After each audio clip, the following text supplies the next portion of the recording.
Bien, bonsoir mes chers collègues. Je vous propose de prendre place pour que nous puissions commencer ce conseil municipal qui est toujours sous les normes du protocole sanitaire que vous connaissez. J'espère que nous allons un jour en sortir. Avant d'entamer ce conseil municipal, je voudrais savoir si quelqu'un éventuellement s'oppose à ce que nous retirions nos masques, dans la mesure où on a une distanciation d'un peu plus d'1 mètre entre chacun et compte tenu des conditions météorologiques. Y a-t-il quelqu'un qui s'oppose à ce que nous retirions nos masques? Si personne ne s'y oppose, je vous propose de le faire. Et deuxième élément pratique, si vous pouvez éteindre vos téléphones portables, je vous en remercie. Donc, nous allons commencer par l'appel nominal, Monsieur Chevrier.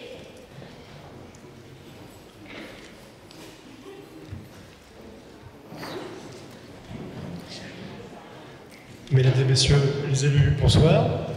Je vais procéder à l'appel nominal. Madame Christelle Royer. Présente. Monsieur Christophe Marc. Madame Hélène Rousselin. Présente.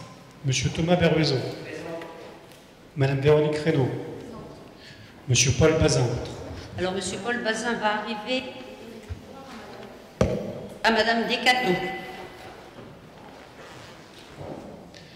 Madame Marion Descateaux. Monsieur Éric Couture.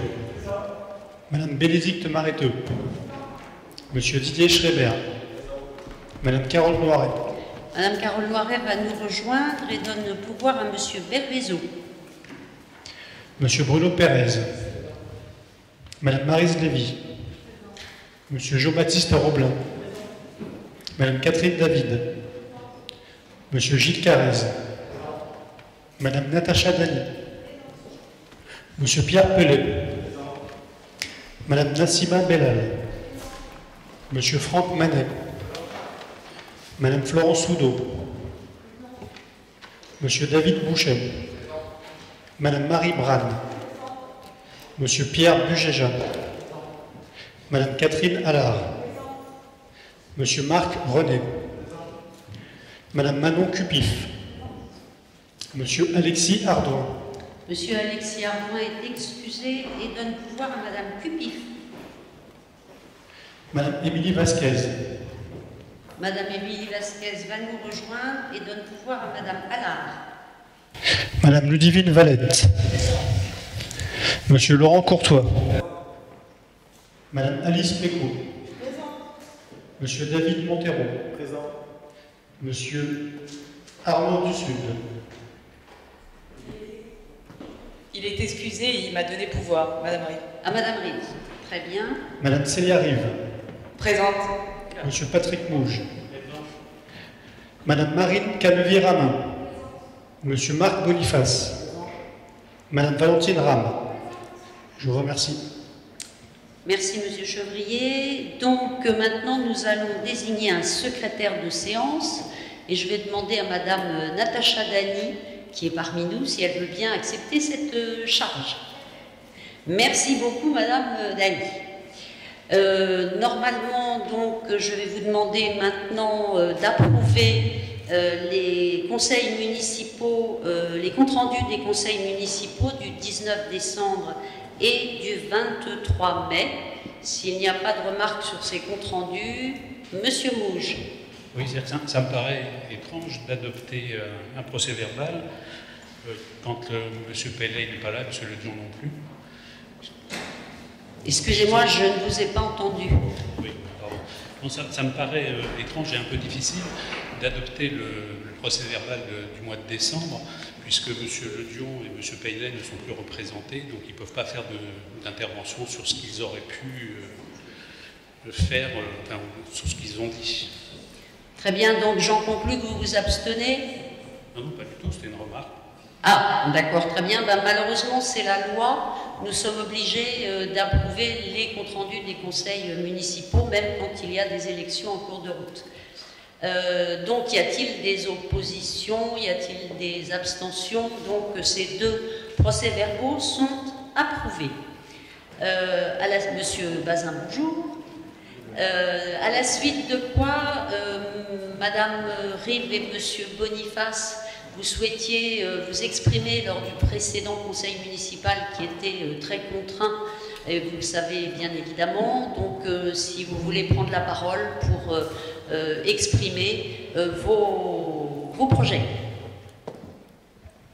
Je vous remercie, Madame la maire.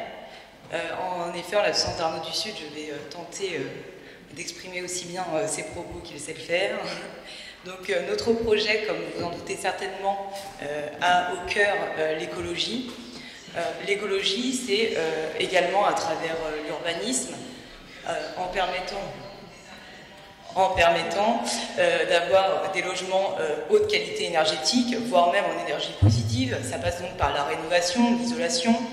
Ça passe aussi, l'écologie, par favoriser des modes de déplacement plus doux. Comme on a pu le voir ces derniers temps avec le Covid, le département a développé les pistes cyclables jusqu'au RER, ce qui est quand même une très bonne idée. Mais il y a d'autres choses à développer de ce point de vue. Outre l'écologie, qui passe par un autre point, notre deuxième ambition, c'est la solidarité.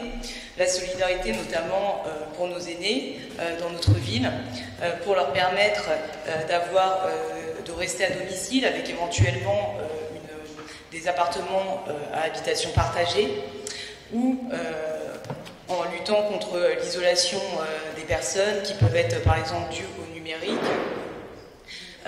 en faisant une maison du numérique ou même une maison des services publics. Nous avions aussi pensé à une maison de la santé qui prendrait le tiers payant. Nous n'oublions pas dans tout ce programme des notions économiques pour maintenir un tissu et une vivacité dans cette ville. Nous souhaitions relancer le quartier des Fonds Marins, notamment en réhabilitant le marché, mais en faisant un marché uniquement bio, ce qui nous permettrait de faire venir des gens un petit peu d'autres villes et d'attirer dans notre quartier, où nous avions également pensé à un incubateur de start-up qui pourrait également être dans le quartier des Fonds Marins, pourquoi pas. Enfin, comme dernière grande idée de notre programme, nous souhaitions apporter un petit peu de démocratie participative. Nous avions pensé à pourquoi pas faire comme à Paris en mettant un petit pourcentage du budget de la ville au projet des citoyens pour leur permettre de proposer des projets qui seraient ensuite choisis par un espèce de petit référendum et qu'on pourrait mettre en place, voilà, par exemple. Je vous remercie beaucoup, frère. Merci Madame Rive. Monsieur Boniface. Bonsoir. Faut que j'appuie là ? Oui. Bonsoir, merci de me donner la parole. Je vais essayer d'être bref parce que c'est pas on va pas refaire un meeting, c'est plus le lieu. Rapidement, nous on a présenté effectivement un projet. On voit qu'il y a un certain nombre de points communs entre les différents projets. Probablement pour plusieurs raisons. D'abord parce qu'on est contraint. Quand on est réaliste par les dimensions financières, budgétaires extrêmement contraintes de la collectivité dont on a bien pris compte, on ne s'est pas appelé en avant le PRE par hasard. Je pense que ce qui était ressorti, c'est qu'on voulait être constructif, faire de nouvelles propositions sur ce qui nous semblait être parfois très bien, mais avec quelques manques qu'on souhaitait combler.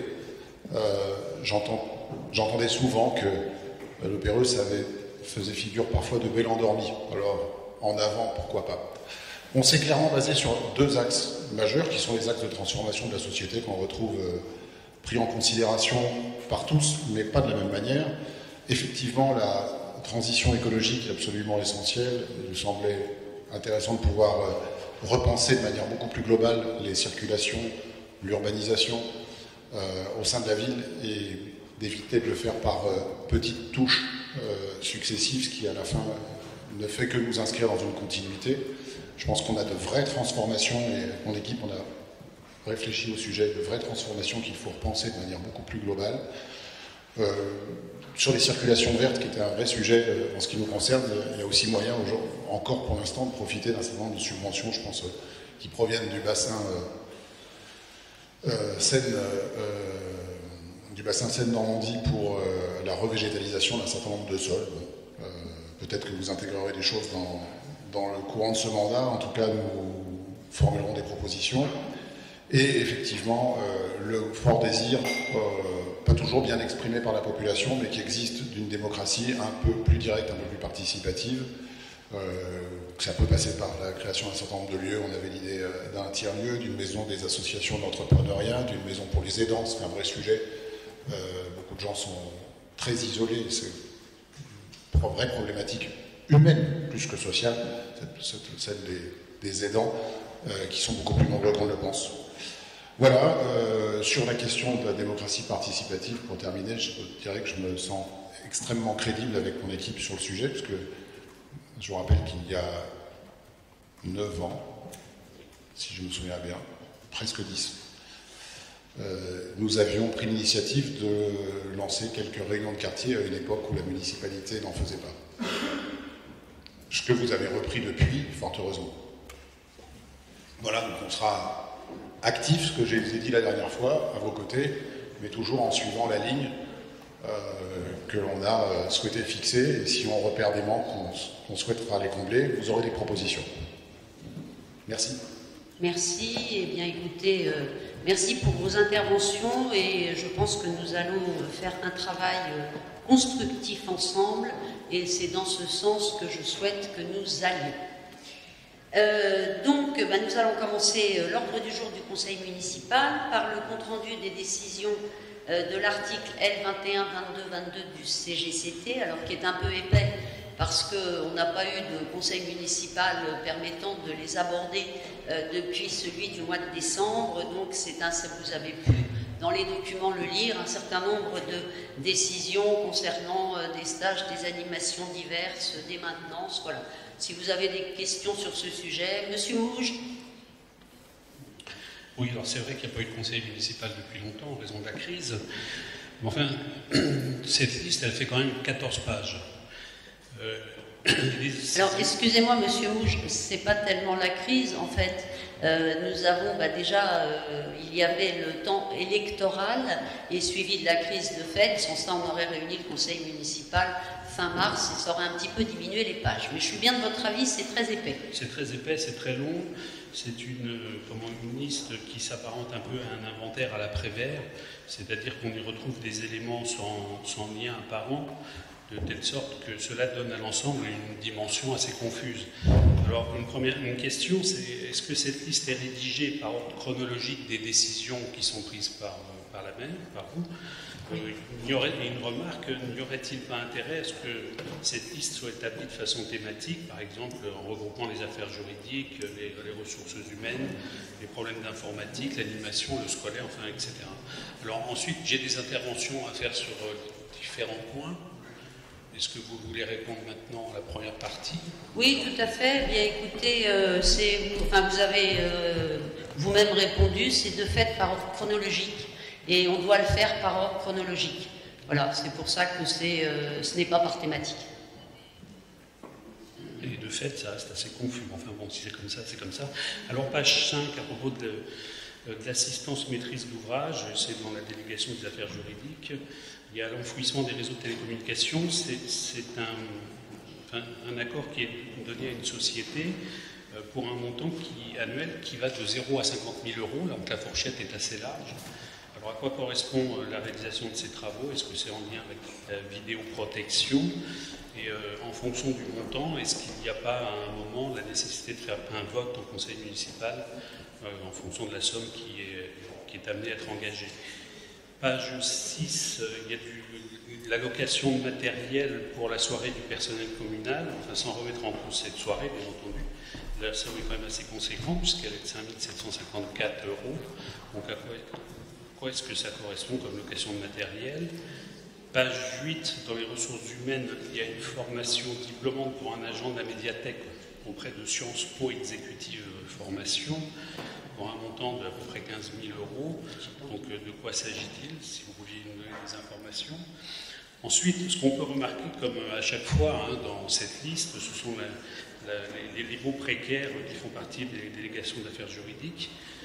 Sont des baux précaires pour l'occupation de logements communaux. Mais alors là, si on reprend la liste, il y en a 6 sur le 101 rue Georges Clémenceau, il y en a 2 sur la rue Jean Mermoz, et sur la rue Jean Barbet, Là, il y en a 2 sur la rue Georges Clémenceau, il y en a un sur le 109 boulevard Alsace-Lorraine, il y en a un sur le 8 rue Jules Ferry, il y en a un sur le 2 rue Jean-Estienne d'Or, enfin, etc. Enfin, alors, s'agit-il de renouvellement pour les employés communaux? Parce que souvent, vous nous dites, ce sont soit des logements d'urgence, destinés à répondre à l'urgence dans la population, ou bien il s'agit de logements de fonction.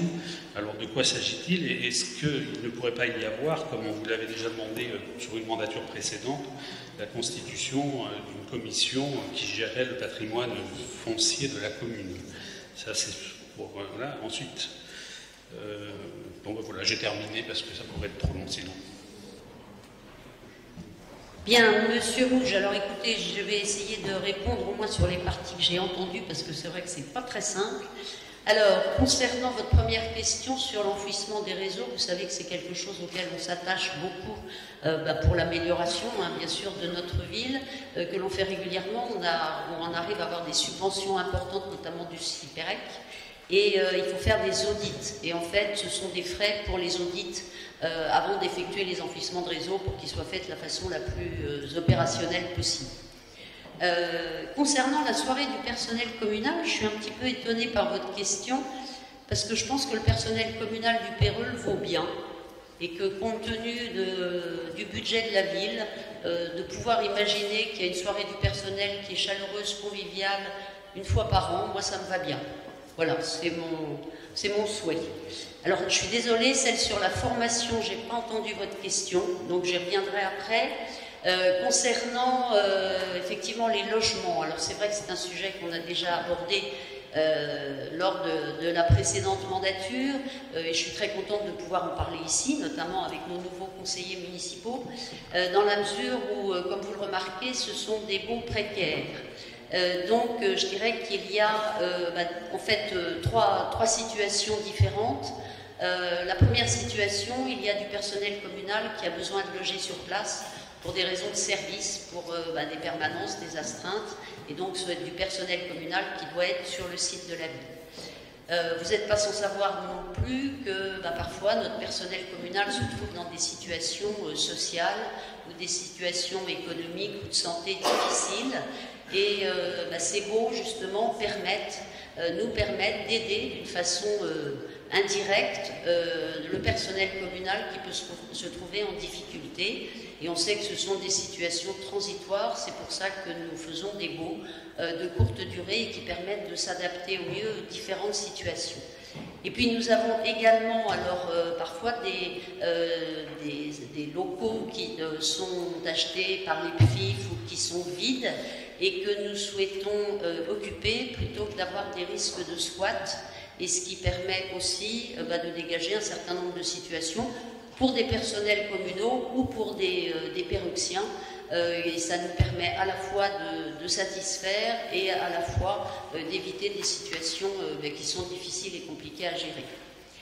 Voilà, par contre sur la formation, est-ce que je peux vous demander de reformuler votre question? Oui, je vais la reformuler. Mais... D'accord, alors pardon, ça y est. Donc c'est une formation pour notre directeur de médiathèque. Vous n'êtes pas sans savoir que la médiathèque a fait des prouesses pendant la période Covid, et donc notre directeur souhaite parfaire sa formation. Oui, mais de quelle formation s'agit-il en fait? C'est pas pour remettre en cause la décision qui a été prise. Bon, par ailleurs, par rapport à la soirée qui est organisée pour le personnel communal, loin de moi l'idée de vouloir la supprimer. Je savais très bien que ça fait partie de ma façon d'envisager la vie communale. Non, mais c'est par rapport à la somme, 5 754 € de location de matériel, parce que là, ça ne correspond pas à une prestation festive, enfin d'un animateur ou d'un groupe de théâtre, de musiciens, c'est uniquement de la location de matériel. C'est pour ça que je trouvais que c'était un peu élevé. Je demandais une précision là-dessus. Très bien. S'il n'y a pas d'autres interventions, Madame, je vous écoute. Oui, Madame la maire, donc, concernant le conservatoire municipal, donc, après une comparaison des tarifs appliqués aux conservatoires municipaux du Péreux et de Nogent, il apparaît qu'une formation musicale seule pour un enfant péruxien coûte plus cher que pour un enfant ou un adulte à Nogent, que ce dernier soit résident ou non. on parle de 147 € à 210 € à Nogent contre 267 € au Perreux. Également, les tarifs appliqués aux adultes péruxiens sont plus élevés que les tarifs appliqués aux adultes non nogentais. Donc on parle de 210 € à 626 € à Nogent contre 677 € au Perreux. Nous avons aussi remarqué que le tarif est identique pour les adultes péruxiens et non péruxiens. Et donc cette comparaison fonctionne avec d'autres conservatoires municipaux dans des villes comme Fontenay, à Neuilly-sur-Marne, à Neuilly-Plaisance et en partie à Vincennes. Et donc, comme cela se fait ailleurs, nous souhaiterions ouvrir un débat pour qu'une tarification sociale soit appliquée en lien avec le quotient familial afin de rendre la culture et l'art accessibles à tous. Alors, concernant le sujet de la culture accessible à tous, je pense qu'on peut tout à fait se rejoindre dans la mesure où c'est un sujet qui est très important. Par contre, sur les comparaisons de tarifs, je pense qu'il faut être très prudent parce qu'il faut comparer ce qui est comparable. Je ne sais pas dans l'abonnement du tarif de Nogent ce qui est contenu en termes de nombre de cours, en termes de chorale, etc. Donc il faut avoir des éléments de comparaison.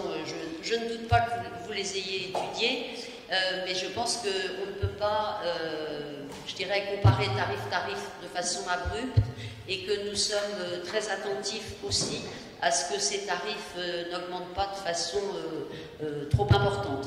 Bien sûr, cela étant, sur les chiffres que je vous ai donnés, c'était sur exactement les mêmes formations, à savoir une formation musicale seule. Donc a priori, elles sont appliquées de la même façon à Nogent, Perreux. Ce serait pour des cours de piano, par exemple, de jazz. Alors je pense que c'est un sujet qui peut être tout à fait regardé au moment de la commission culture. Peut-être que vous pourrez aborder ce sujet parce qu'on peut toujours étudier et discuter. Je pense que c'est tout à fait intéressant et après on en tire les conclusions que l'on souhaite. Très bien, je vous remercie. Je vous en prie. Pas d'autres interventions. Y a-t-il des oppositions, des abstentions? Donc ce point est accepté. Je vous en remercie.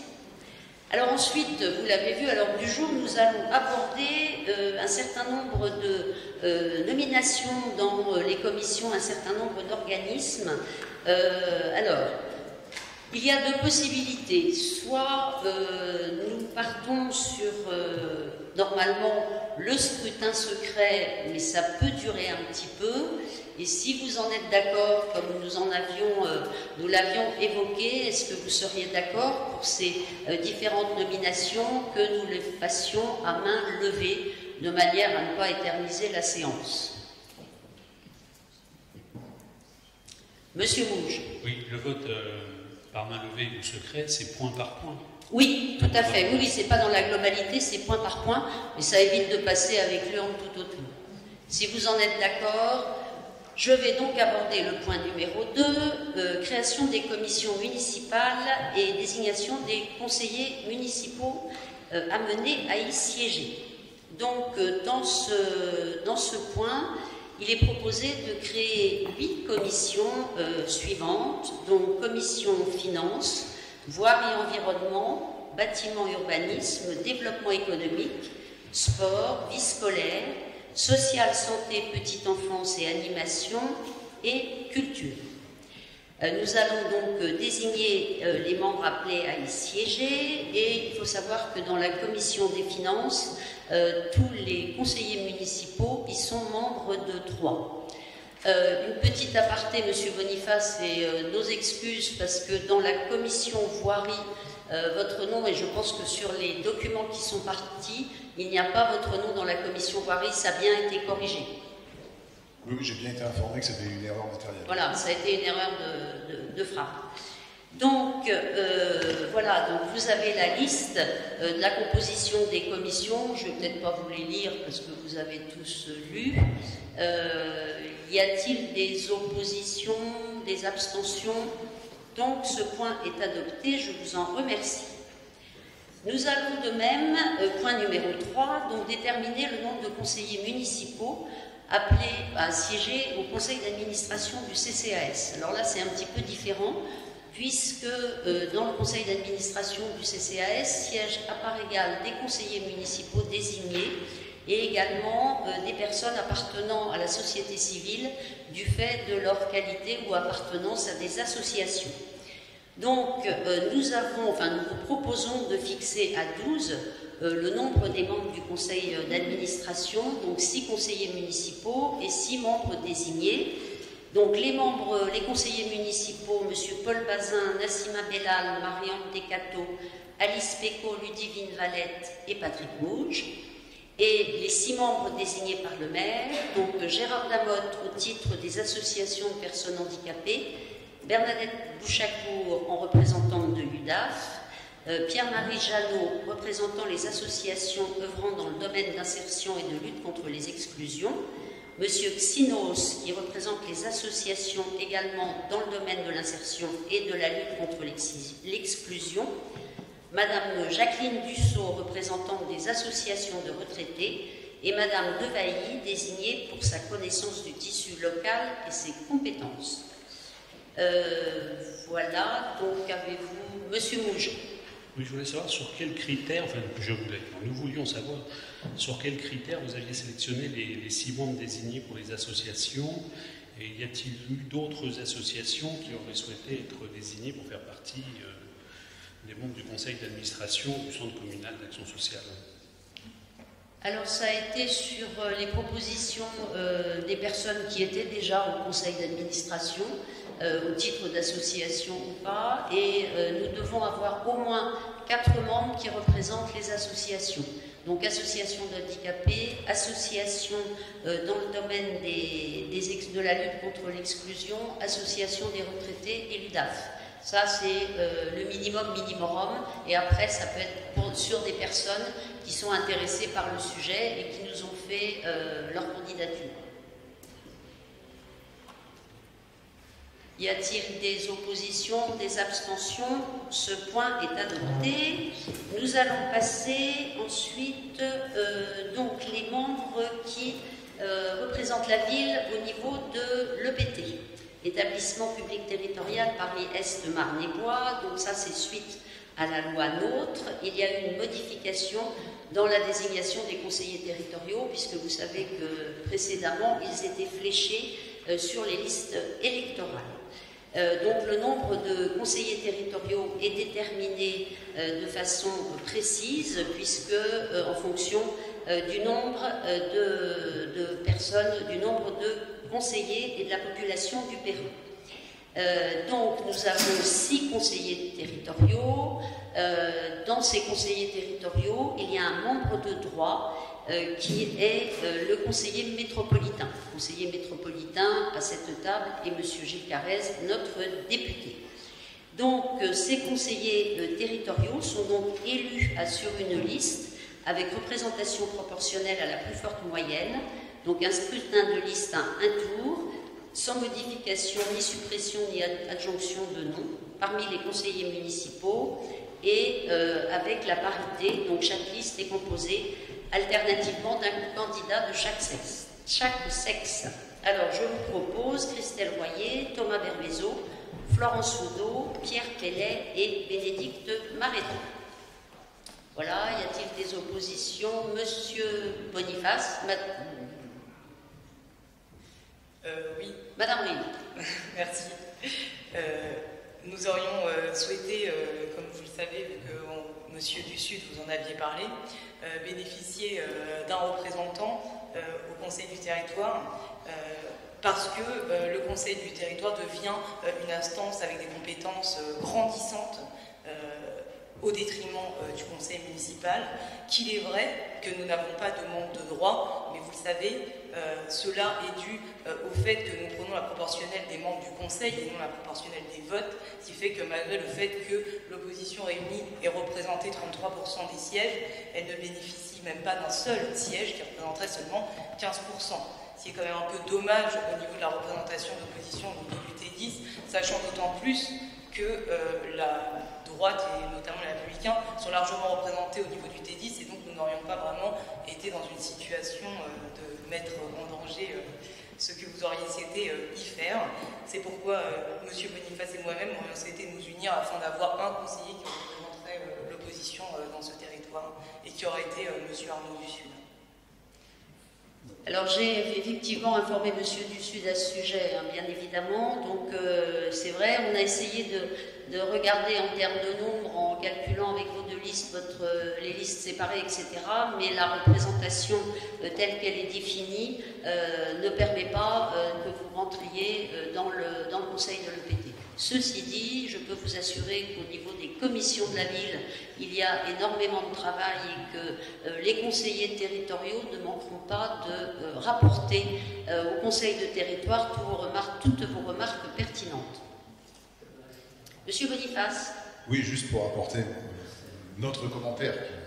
Effectivement, on s'associe à cette demande, alors pas tant pour des raisons politiques, et vous avez le pouvoir, et vous auriez pu l'utiliser, de procéder différemment, et j'entends bien que l'intérêt politique ne vous y conduit pas et rien ne vous y oblige. C'est plutôt institutionnel. C'est une forme de protestation, effectivement, démocratique et institutionnelle que le système, comme l'a très bien dit Seyarim, est assez mal conçu dans la manière dont il a évolué. D'autant que le transfert de compétences sur le territoire est considérable. On n'est pas... c'est pas un délit de démocratie, mais c'est une restriction du champ démocratique. On parlait tout à l'heure d'un plus grand désir de participation citoyenne. Là, sur l'élection des représentants au territoire, on en est très loin, malheureusement. Voilà. Donc c'est dans cet esprit que nous nous associons à cette demande. Alors, Monsieur Boniface, je vous rejoins tout à fait sur le fait que je pense qu'il ne faut pas déshabiller les communes de leur pouvoir et que ça me semble essentiel et que les événements récents montrent que la proximité joue tout son rôle. Monsieur Carès, vous voulez intervenir? Oui, merci Madame le maire. Lorsque nous étions en communauté d'agglomération et avant une loi qui a été votée pendant la législature 2012-2017, nous avions la possibilité d'ouvrir une place à la minorité, à l'opposition. Et M. Mouge, en tout cas M. Boniface s'en souvient, on l'avait fait et à Nogent et au Pérou. Malheureusement, une loi a été votée, comme Madame le maire l'a dit. Moi, à l'époque, j'ai contesté cette loi parce qu'elle rend maintenant la représentation par le biais de listes élues à la proportionnelle obligatoire. Et donc, on est confronté à mon avis, à une situation qui est regrettable, parce que je pense comme vous qu'il est important, compte tenu des compétences qui sont transférées, que les oppositions puissent être représentées. Et en fait, on est dans un système, par exemple, à Fontenay, où il y a un nombre d'élus important, ou à Champigny, avec 75 000 habitants, là, le nouveau système fait qu'il y a de droit, en fait, un représentant de l'opposition. Mais nous, compte tenu de la taille de la commune, et puis compte tenu des résultats qui ont été obtenus, on n'a pas le choix, c'est la loi qui s'applique. Merci, Monsieur Carrez. Y a-t-il des oppositions, des abstentions? Ce point est adopté. Ah, pardon. Oui, on s'abstient. Du coup, on s'abstient. Vous abstenez. Donc, 6 abstentions. Le point numéro 6, donc les représentants le point numéro 5, les représentants dans divers organismes et associations. Donc, nous devons également désigner un certain nombre d'élus. Voilà, vous avez la liste avec les documents. Y a-t-il des autres? Madame Mery. Oui, non, c'était au niveau. J'avais une question sur la piscine. J'ai vu qu'il y avait 6 membres. En général, quand il y a 6 membres, l'opposition a un membre. Là, il n'y en a pas. C'est d'autant plus que ça m'aurait intéressé d'apporter une remarque sur la piscine parce qu'on n'a pas de mise à l'eau pour les personnes handicapées. Alors, j'ai fait des recherches sur Internet des mises à l'eau amovibles. Ça coûte entre 8 000 et 10 000 euros.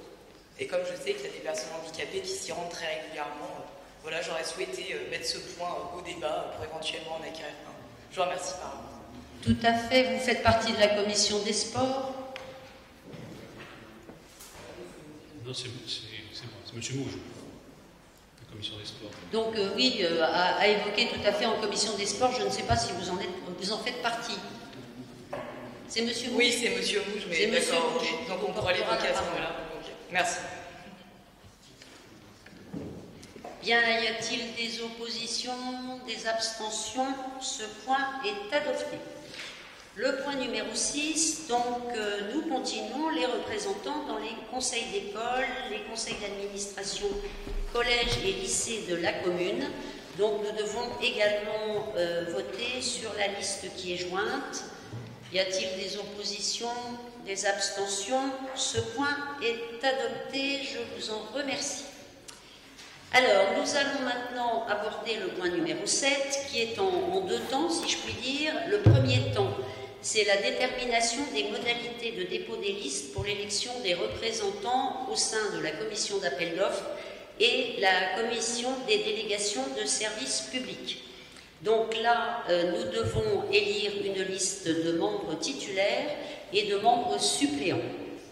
Donc, 5 membres qui sont à la représentation proportionnelle au plus fort reste, et 5 membres suppléants également élus de la même manière. Donc, il faut déterminer les modalités de dépôt des listes. Il faut qu'elles soient déposées auprès du maire en séance. Voilà. Y a-t-il des listes à déposer?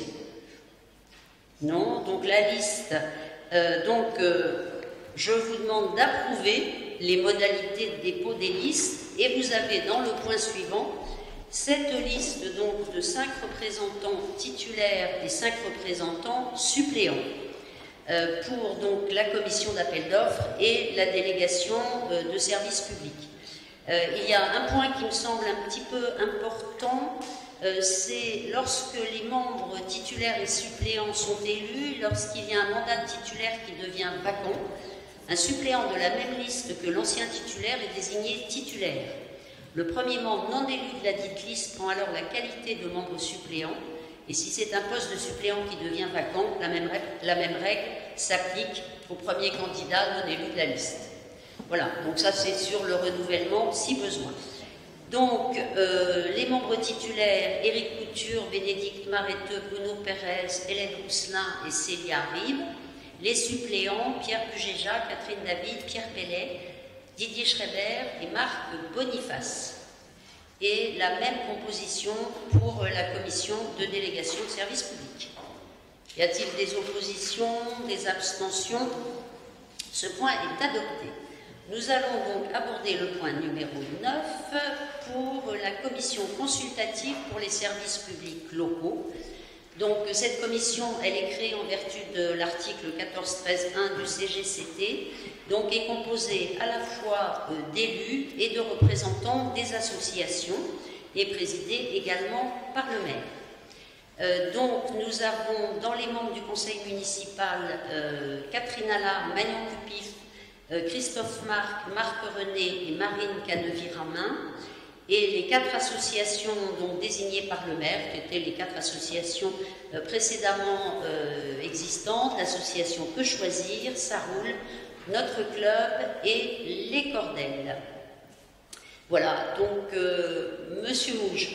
Oui, simplement pour que ce soit précisé sur le procès verbal du conseil municipal, pouvez-vous nous donner des précisions sur les associations locales que vous avez désignées, à savoir Que Choisir, c'est UFC Que Choisir? Oui. Ça roule. C'est une association qui avait été créée pour une jeune fille handicapée de mémoire myopathe. Et donc, adorable. Merci Didier. Et notre club et les Cordelles sont des associations de personnes âgées. Y a-t-il des oppositions, des abstentions? Ce point est adopté. Nous allons aborder le point numéro 10, qui est donc la désignation du correspondant défense. Un point important, donc le ministère délégué aux anciens combattants a donc demandé qu'il y ait un correspondant de défense, ça a été créé en 2001, pour développer le lien armée-nation et promouvoir l'esprit de la défense. Il doit être désigné par le conseil municipal. Et donc, vous savez que c'est important, nous attachons beaucoup d'importance au devoir de mémoire et au respect vis-à-vis des anciens combattants. Donc, il est important de pouvoir sensibiliser les citoyens, les jeunes, les parents. Et nous avons pour cela nommé un conseiller en charge des cérémonies patriotiques, que je vous propose comme candidature en tant que correspondant défense, qui est Monsieur Jean-Baptiste Roblin, et qui est ici présent, et donc qui soutient dans cette lourde tâche Didier Schreiber, qui est donc maire adjoint en charge du scolaire, du périscolaire et de la mémoire et la citoyenneté. Voilà, donc s'il y a des autres... Monsieur Mouge. Oui, enfin, ce correspondant défense, en fait, il aurait dû exister depuis 2001, je crois. Il existait, oui. Et il existait dans le conseil municipal précédent. Tout à fait. Alors, 2001 de mémoire, je crois que c'était Jean Cuvillier, si vous l'avez connu. Ça ne pouvait être que Jean Cuvillier, merci Monsieur Carrez. Et ensuite, Jean a passé le flambeau à Thomas Berruézon, qui l'a fait fort bien. C'est vrai que ce correspondant défense est là pour ne pas laisser se développer une indifférence entre les forces armées et la société française, la société civile, ce qui irait à l'encontre des valeurs républicaines, et qu'il a été instauré donc, au sein du conseil municipal cette charge. Donc M. Jean-Baptiste Roblin, c'est ça, que je ne connais pas, je l'ai croisé tout à l'heure sur le parvis de la mairie, je lui ai dit que j'allais lui demander de se présenter parce que, enfin voilà, quelles sont ses compétences. Mais en même temps, je ne veux pas le mettre mal à l'aise parce que il n'était pas prévu, il n'était pas habitué aux flèches que je pouvais décocher. Donc voilà, est-ce que Madame le maire, vous pouvez nous en dire quelques mots sur votre choix à propos de M. Jean-Baptiste Roblin? Et puis, donc vous avez parlé de M. Schreiber, je me posais la question justement de l'articulation entre ces deux fonctions, parce que M. Jean-Baptiste Schreiber a une fonction qui est dévolue sur la mémoire et la citoyenneté, et je voulais savoir comment allait s'articuler leur travail. Tout à fait, Monsieur Mouge. Alors peut-être Jean-Baptiste, Monsieur Roblin, je vous passerai la parole, mais c'est une très bonne question et je vous remercie de l'avoir posée parce que justement, ce devoir de mémoire, il faut arriver à le faire évoluer. Vous n'êtes pas sans savoir que malheureusement nos anciens combattants ont tendance à disparaître, qu'ils aient combattu sur notre sol, surtout éventuellement dans les opérations extérieures. Et il est essentiel que cette mémoire citoyenne et civique perdure. Et donc il y a beaucoup d'interventions qui sont faites d'une part dans les écoles, dans les collèges, les lycées, et sous l'impulsion de M. Berruézon lors du mandat précédent, et vous êtes souvent aux cérémonies militaires, on associe beaucoup les jeunes qui, plus ça va, lisent des textes, sont très participatifs dans les associations et dans les cérémonies patriotiques, le conseil municipal des jeunes qui tient une grande place, et par ce fait, il nous a semblé totalement logique d'associer ce devoir de mémoire avec les compétences scolaires, périscolaires, parce que c'est des choses qui s'apprennent chez les jeunes. En plus de ça, les jeunes font venir leurs parents, et donc ça permet de donner à nos cérémonies et à ce devoir de mémoire une véritable ampleur. En plus, nous avons la chance, dans les anciens combattants, d'avoir d'anciens professeurs, et sans vouloir le nommer, je ne sais pas si vous avez eu l'occasion de l'entendre, mais on a eu pour la cérémonie du 18 juin Jean-François Varenne, qui a fait lire 2 enfants du conseil municipal des jeunes l'appel du 18 juin. Je peux vous dire que c'était excessivement émouvant. Ces 2 jeunes ont fait vraiment un travail remarquable. Donc c'est vraiment dans cette optique-là. Pourquoi nous avons demandé à M. Roblin? Parce que vous savez que le domaine scolaire et périscolaire est très important, prend beaucoup de temps, et qu'il était nécessaire et qu'on voulait vraiment donner un nouvel élan à cela, et donc il était nécessaire qu'il soit assisté par M. Roblin. Voilà, j'espère que j'ai répondu à votre question. Oui, il n'y a pas que le devoir de mémoire, hein. Je ne sais pas s'il a pris en compte la lourdeur de sa tâche, hein, parce qu'il doit pouvoir expliquer l'engagement de l'armée d'active, donc les terrains de combat, hein, les périodes d'initiation et de perfectionnement de la défense, l'impact économique, social et technologique de la défense, le volontariat et la réserve militaire accessible aux jeunes. Vous savez, une tâche est intéressante si on doit progresser et apprendre. Donc je pense qu'on en reparlera dans quelques temps. Bien, je vous propose de mettre ce point donc au vote. Y a-t-il des oppositions? Non? Monsieur Roblin. Non, je n'ai rien de plus à ajouter, si ce n'est de dire que le but c'est de continuer au niveau du devoir de mémoire, de continuer ce qui a été fait, associer la jeunesse, et sur le principe d'être maître des cérémonies, je crois que c'est pas incohérent d'être en même temps correspondant défense pour lier un peu la totalité du sujet. Merci. C'est très logique. Merci, Monsieur Roblin. Y a-t-il des oppositions, des abstentions? Ce point est adopté. Je vais passer la parole à Monsieur Bervezo, donc, qui va nous parler du remplacement de l'annexe financière du budget. Madame le maire, mes chers collègues, donc nous avons constaté un petit problème d'interface informatique entre le logiciel Totem et notre logiciel Cyril Finance, et donc du coup a généré une erreur d'imputation de compte.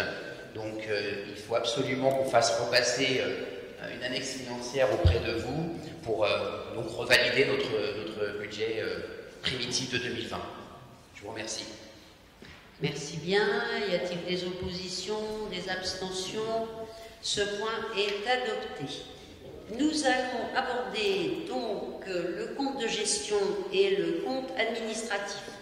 Alors, juste avant de passer la parole à Monsieur Bervezo, on est dans un format un petit peu particulier, bien évidemment, dans cette salle et également dans la temporalité des différents votes, puisque vous savez que normalement, donc, nous on est dans les clous, mais le compte administratif doit être voté avant le 30 juin. Cette année, du fait de l'infection Covid, cette obligation a été repoussée au 31 juillet, donc nous allons être dans le timing sans problème.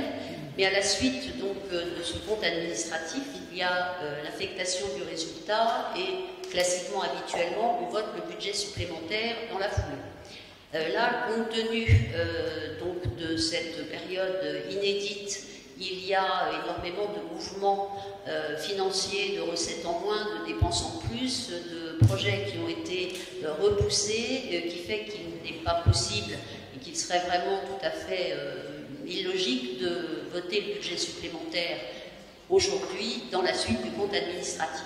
Donc aujourd'hui, nous allons voter le compte de gestion et le compte administratif. Nous allons faire le maximum pour arriver à voter le budget supplémentaire lors du conseil municipal du 30 juillet. Et si ce n'est pas possible, nous voterons au conseil municipal de la rentrée de septembre si nous n'arrivons pas à avoir l'ensemble des éléments. Voilà, sur ce, Monsieur Bervezo, je vous passe la parole. Madame le maire, je vous remercie. Mes chers collègues, je vais donc vous présenter en quelques mots le compte administratif. Donc vous savez que le compte administratif, c'est le bilan financier de la ville. Et donc, d'un côté, vous avez ce qu'on appelle le compte de gestion, et de l'autre, celui qui est tenu par la ville, qui est le compte administratif.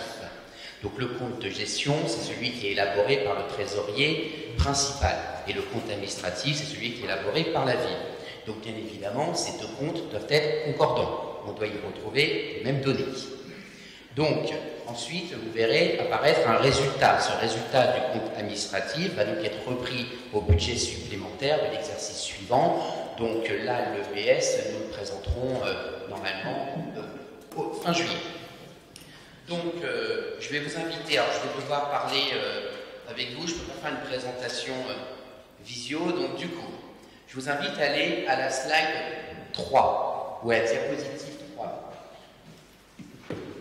Donc là, devant vous, vous voyez apparaître des recettes de fonctionnement. Alors, avant, je souhaite faire un petit rappel, parce que vous voyez sûrement apparaître, c'est même une certitude, des opérations réelles en recettes et en dépenses, et des opérations d'ordre en recettes et en dépenses. Alors, les opérations réelles, en fait, ce sont les opérations qui vont avoir un impact direct sur notre trésorerie. Donc, il va s'agir tout simplement des encaissements et des décaissements effectifs. Et puis, vous voyez apparaître les opérations d'ordre en recettes et en dépenses. Alors, ces opérations d'ordre, elles n'ont pas de conséquences sur la trésorerie de la ville. En fait, tout simplement, elles représentent un jeu d'écriture. Donc, elles vont donner lieu ni à des encaissements, ni à des décaissements. Et en fait, on les retrouve, elles sont retracées en dépenses et en recettes, et vous voyez, elles sont équilibrées. Donc, nous allons commencer par la section de fonctionnement. Alors, vous voyez apparaître des recettes réelles de fonctionnement hors résultats reportés qui sont élevées à 49 millions d'euros. on constate une diminution de 2,26% par rapport à l'exercice de 2018. Et on va regarder de quelle manière elle se ventile. Alors vous voyez les atténuations de charges. Alors, ces atténuations de charges, elles s'élèvent à 101 000 €, ce qui représente à peu près 0,20% des recettes. Alors ces atténuations de charges, elles sont constituées essentiellement de remboursements de rémunération personnelle qui sont effectués par des organismes sociaux, comme par exemple tout ce qui est indemnité journalière, de maladie et de prévoyance. Ensuite, vous avez les produits de service qui, eux, s'élèvent à 5,5 millions €. Ils représentent à peu près 11,12% des recettes réelles de fonctionnement en 2019. Alors ces produits de service, on constate qu'ils ont progressé de 13% par rapport au compte administratif de 2018. Et en fait, comme en 2018, vous avez des redevances de péril scolaire et d'enseignement qui vont constituer ces principales recettes de produits de service en 2019, avec à peu près autour des 2,5 millions €, soit 46,8% de nos recettes totales du chapitre. Vous voyez apparaître également les impôts et taxes qui sont évalués à hauteur de 37 millions €, qui représentent 74% des recettes. Alors ces recettes fiscales, je reviendrai un tout petit peu plus en détail sur la diapositive suivante.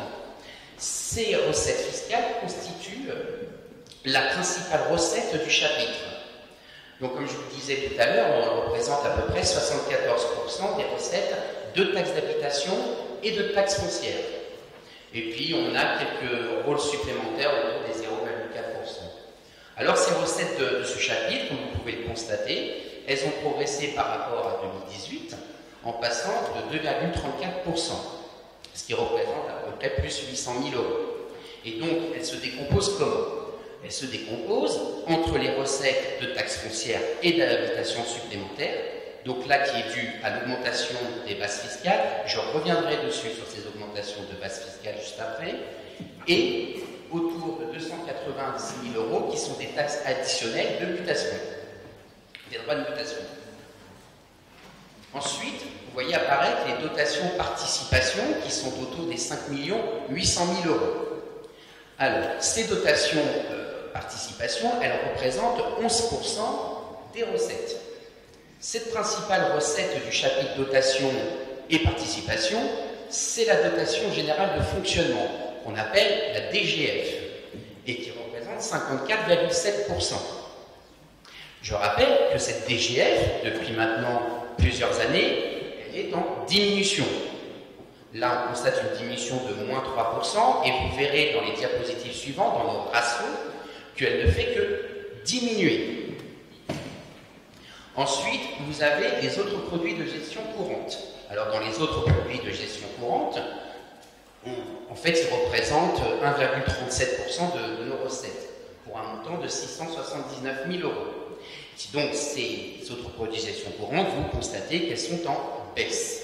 Alors, d'où provient cette baisse? Elle provient des redevances qui sont versées pour le marché alimentaire en 2019 par rapport à 2018.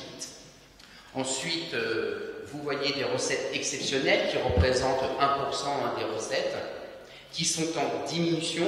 Alors, cette diminution s'explique par le fait qu'il n'y ait pas eu de cession importante d'immobilisation en 2018. Comme il n'y a pas eu de cession d'immobilisation importante, du coup, les recettes exceptionnelles diminuent. Vous pouvez passer à la diapositive suivante, qui sont donc les recettes fiscales. Alors, pour rappel, les recettes fiscales, il existe 3 types d'augmentation.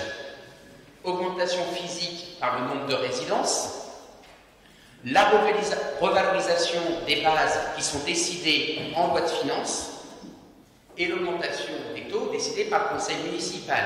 Et je rappelle que la ville du Perreux, depuis plusieurs années, n'augmente pas ses taux. Donc, vous voyez ici que le taux de fiscalité ménage sont restés inchangés depuis 2019. Vous avez donc les 3 taux qui apparaissent dans le petit rectangle bleu. Donc, ces taux n'ont pas augmenté depuis 2019. L'augmentation des recettes de la taxe foncière et d'habitation, c'est quoi en fait? C'est tout simplement le résultat combiné de la dynamique physique des bases de la commune, donc c'est-à-dire les constructions nouvelles, qui sont constatées par les services fiscaux, et l'application chaque année d'un coefficient de revalorisation forfaitaire des valeurs locatives qui, elle, est votée en loi de finances. Pour mémoire, 2,2% en 2019. Je vous invite à passer à la slide suivante.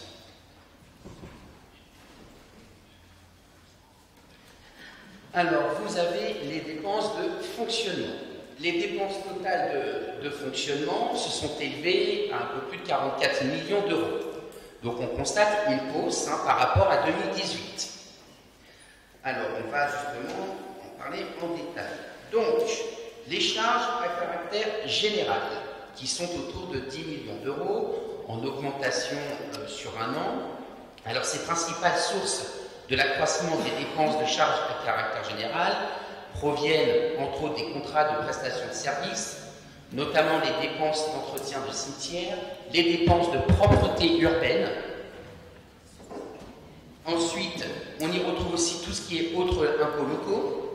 Et il y a eu un rattrapage sur la période 2016-2018 de la taxe sur les bureaux et sur les surfaces de stationnement.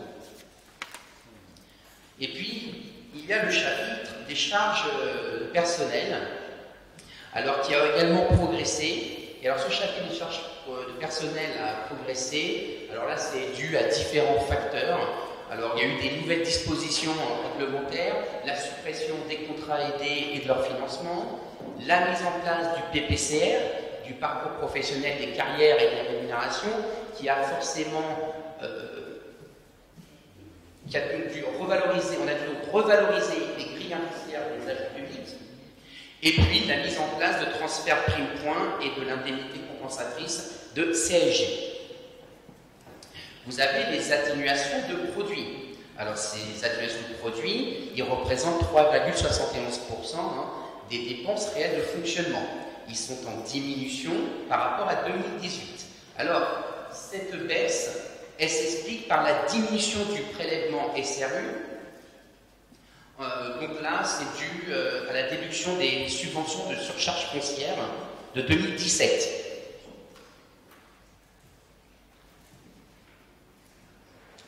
Ensuite, vous avez les autres charges de gestion courante qui, elles, représentent 25% des dépenses de l'année.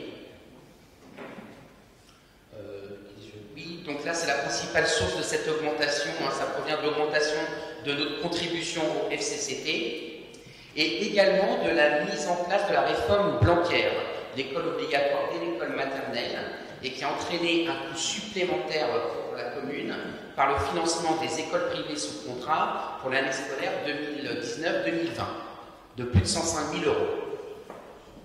Vous avez également les charges financières. Alors les charges financières, elles retracent le service de la dette structurelle, qui s'élève donc à 264 000 €.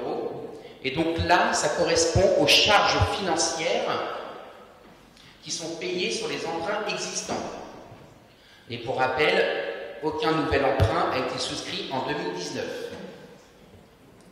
Et puis, je termine par les charges exceptionnelles. Alors, ces charges exceptionnelles qui sont de 421 000 €. Donc là, on constate une hausse. Et cette hausse, en fait, provient pour l'essentiel de titres annulés sur les exercices antérieurs. Donc la régularisation, pardonnez-moi, de la taxe d'habitation et foncière de 2018 à hauteur de 194 000 €. Je vous invite à aller sur la diapositive numéro 6. Nous avons vu les recettes et les dépenses de fonctionnement. Vous voyez apparaître un solde. Le solde, ça va donc être un résultat pour cette section de 5 200 000 €. Il s'explique comment ce solde? Il s'explique principalement par des recettes qui sont supérieures aux prévisions. Par exemple, des impôts locaux, la subvention CAF, la taxe additionnelle des droits de mutation, toutes ces augmentations de recettes au niveau des prévisions a donc généré un résultat. plus important, excédentaire, sur notre première solde de fonctionnement. Je vous invite maintenant, on va faire la même démonstration avec la section d'investissement. Passons à la slide 7. Alors, les recettes d'investissement hors résultats, qui donc sont reportés, sont donc élevées à 13 79 000 €. Donc, on constate que dans ces recettes d'investissement, il y a une augmentation de 7,8% par rapport à l'exercice 2018. Alors, ces recettes d'investissement, elles vont se ventiler entre des mouvements d'ordre et des mouvements réels. Les subventions d'investissement, les premières slides que vous voyez dans les recettes d'investissement. Ces subventions d'investissement sont égales à 476 000 € et donc sont en hausse de 3,02% par rapport à 2018. Ces subventions versées en 2019 correspondent par exemple aux 170 000 € du conseil régional en faveur de la médiathèque, de 256 000 € du CIPEREC pour diverses opérations de rénovation de l'éclairage public, de 24 000 € de l'Académie de Créteil pour l'équipement numérique des écoles. Voilà, je fais la liste. Ensuite, vous voyez la ligne emprunt et dette assimilée. Pardon, l'histogramme. Vous voyez qu'aucun emprunt n'a été souscrit durant l'exercice 2019. Je rappelle que les intérêts, c'est de l'argent public et qu'on doit souscrire un emprunt que pour des investissements réels. Et il n'est pas question de faire de la spéculation. Et je rappelle que quand on fait un emprunt, de l'investissement certes, mais que derrière, ça génère également des frais de fonctionnement. Donc quand on fait un investissement nouveau, on réfléchit investissement certes, mais également fonctionnement. Ensuite, vous avez les dotations. Les dotations qui s'élèvent à 5 900 000 €, soit une hausse de 1 700 000 €. Alors cette hausse, elle provient de recettes de taxes d'aménagement qui sont supérieures à 2018, avec donc la mise en chantier et la livraison d'immeubles collectifs. Et puis la baisse de FCTVA qui est constatée en 2019. Alors là, c'est une diminution des dépenses d'équipement qui était constatée entre 2017 et 2018. Et vous verrez que nos dépenses d'équipement ont refait un bond sur l'année 2018. Sur l'année 2019, on reviendra après dessus. Et puis vous avez les dépôts de cautionnement, donc ça ce sont les dépôts de garantie des logements communaux. Je vous invite à aller à la diapositive numéro 8, qui sont donc les dépenses d'investissement. Alors les dépenses totales d'investissement se sont élevées à un peu plus de 11 800 000 €, et donc on voit qu'il y a une progression de 39% par rapport à l'exercice 2018. Alors le chapitre des immobilisations incorporelles représente 2,37 des dépenses. Et en fait, en 2019, on a vu l'acquisition d'un logiciel pour la médiathèque, d'un firewall pour la protection de systèmes d'information, d'une plateforme informatique de gestion énergétique pour les services techniques, ou d'un logiciel pour les archives. Donc c'est là-dedans qu'on retrouve tout ce qui est immobilisation incorporelle. Les subventions d'équipement qui sont versées correspondent aux subventions de surcharge foncière qui sont versées aux promoteurs dans le cadre de la construction de logements sociaux. Elles sont de 615 000 € en 2019 et vont donc permettre de diminuer le prélèvement SRU en 2021 de ce montant. Donc, nous pourrons rediscuter lors du budget primitif de 2021.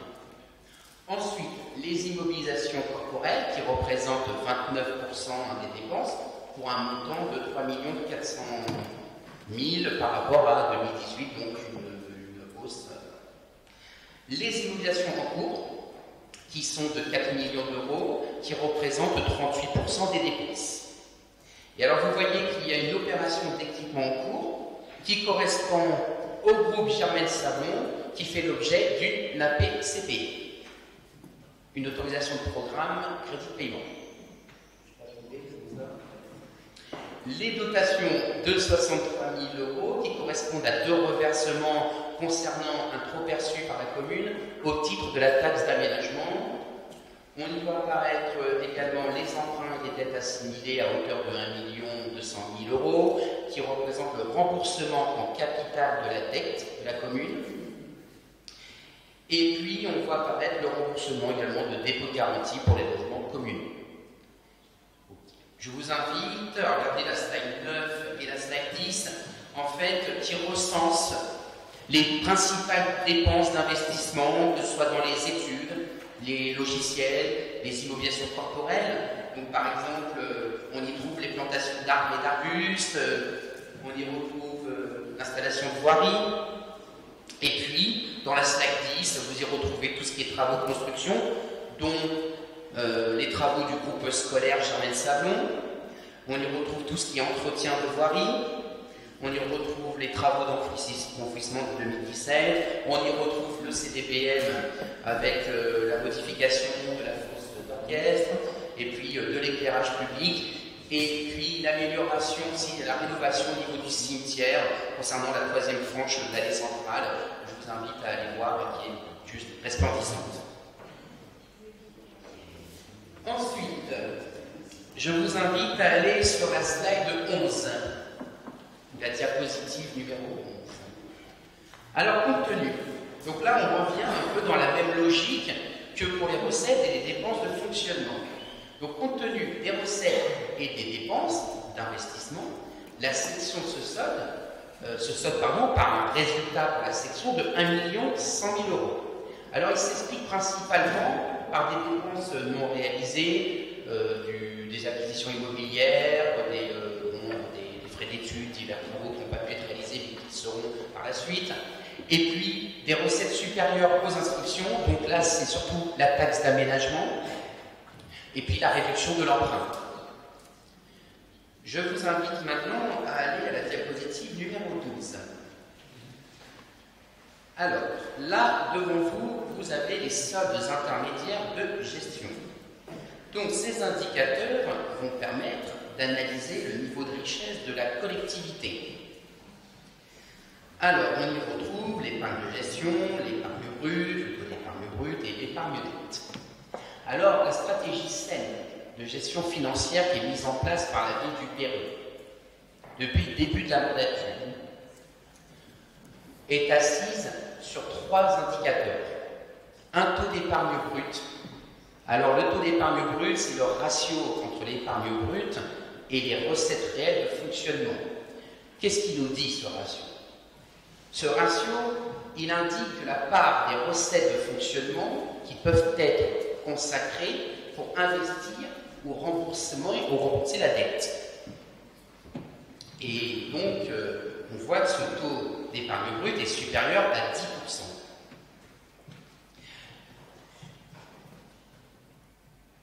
Je vais vous inviter à aller à la slide d'après.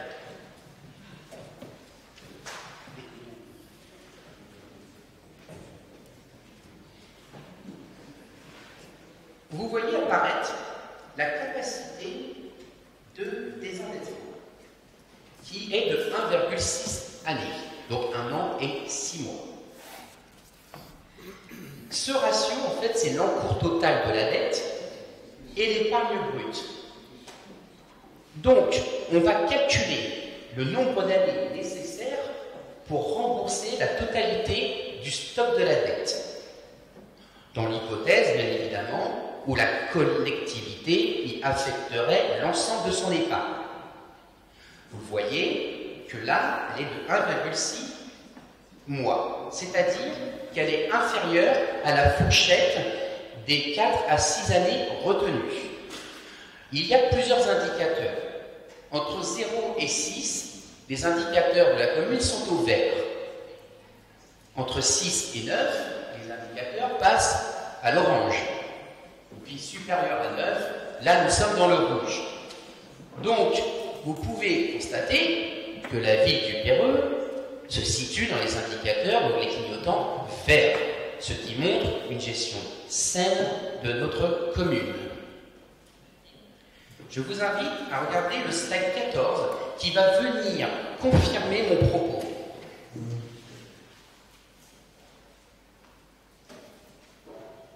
Vous avez devant vous des ratios financiers. Je vous invite à regarder le ratio 4. Et vous le voyez bien que notre ratio 4, non pardon, le ratio 5, l'encours de la dette par la population. Vous voyez bien que la ville du Perreux a un encours de la dette de 329 € par habitant, alors que les villes de 20 000 à 49 000 habitants ont un encours de la dette de 1 000 €. Ce qui confirme que la ville du Perreux a une gestion saine de sa dette. Et je vais aller beaucoup plus loin dans ma démonstration, c'est qu'en plus de cette dette qui est très bien gérée, alors que derrière, si je vous invite à regarder le ratio 6, vous voyez que notre DGF continue de diminuer.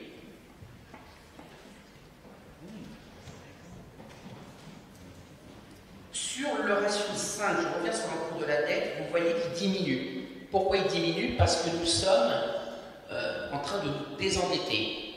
Donc comme nous nous désendettons, la ville du Perreux a un ratio qui s'affaiblit. Je crois que j'ai tout dit sur les ratios. Ah non, pardon, je n'ai pas parlé des dépenses d'équipement brut. Tout à l'heure, je vous ai évoqué le fait que les dépenses d'équipement brut étaient beaucoup plus importantes. Nous avons fait un effort. Et comme vous pouvez le constater, nous avons doublé notre effort par habitant.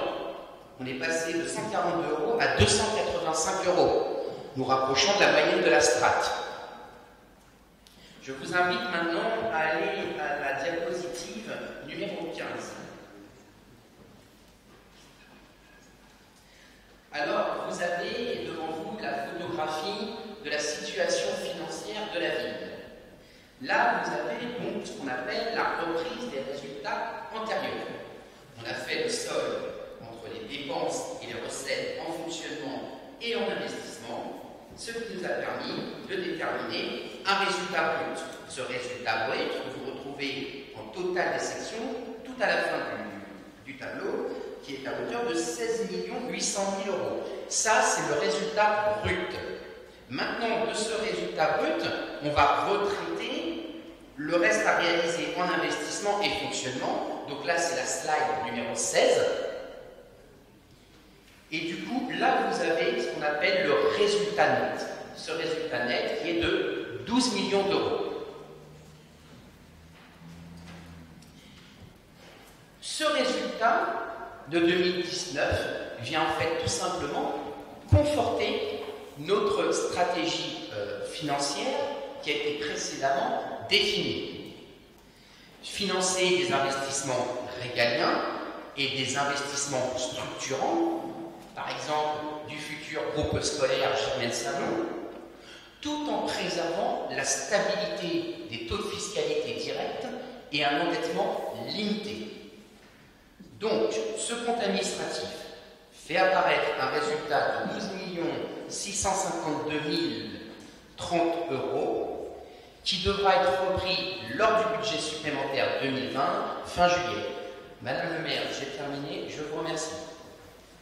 Merci, Monsieur Verbezo, pour cet exposé à la fois clair, précis, et on reconnaît là tout votre talent d'enseignement. Merci, Monsieur Verbezo. Je tiens également à remercier les services financiers, les services administratifs, parce que vous imaginez que pour arriver à un tel résultat, il y a beaucoup de travail derrière, et c'est toujours quand ça semble simple que les choses sont bien expliquées, il y a énormément de travail. Les services administratifs et le service finance, bien sûr, et l'ensemble des services, parce que pour arriver à de tels équilibres, c'est un travail du quotidien sur toute une année et plus qu'une année. Alors moi je trouve que l'exercice du compte administratif est quelque chose de passionnant parce qu'on retrouve complètement toute la globalité d'une année d'exercice, et par les chiffres on arrive à retrouver beaucoup de choses.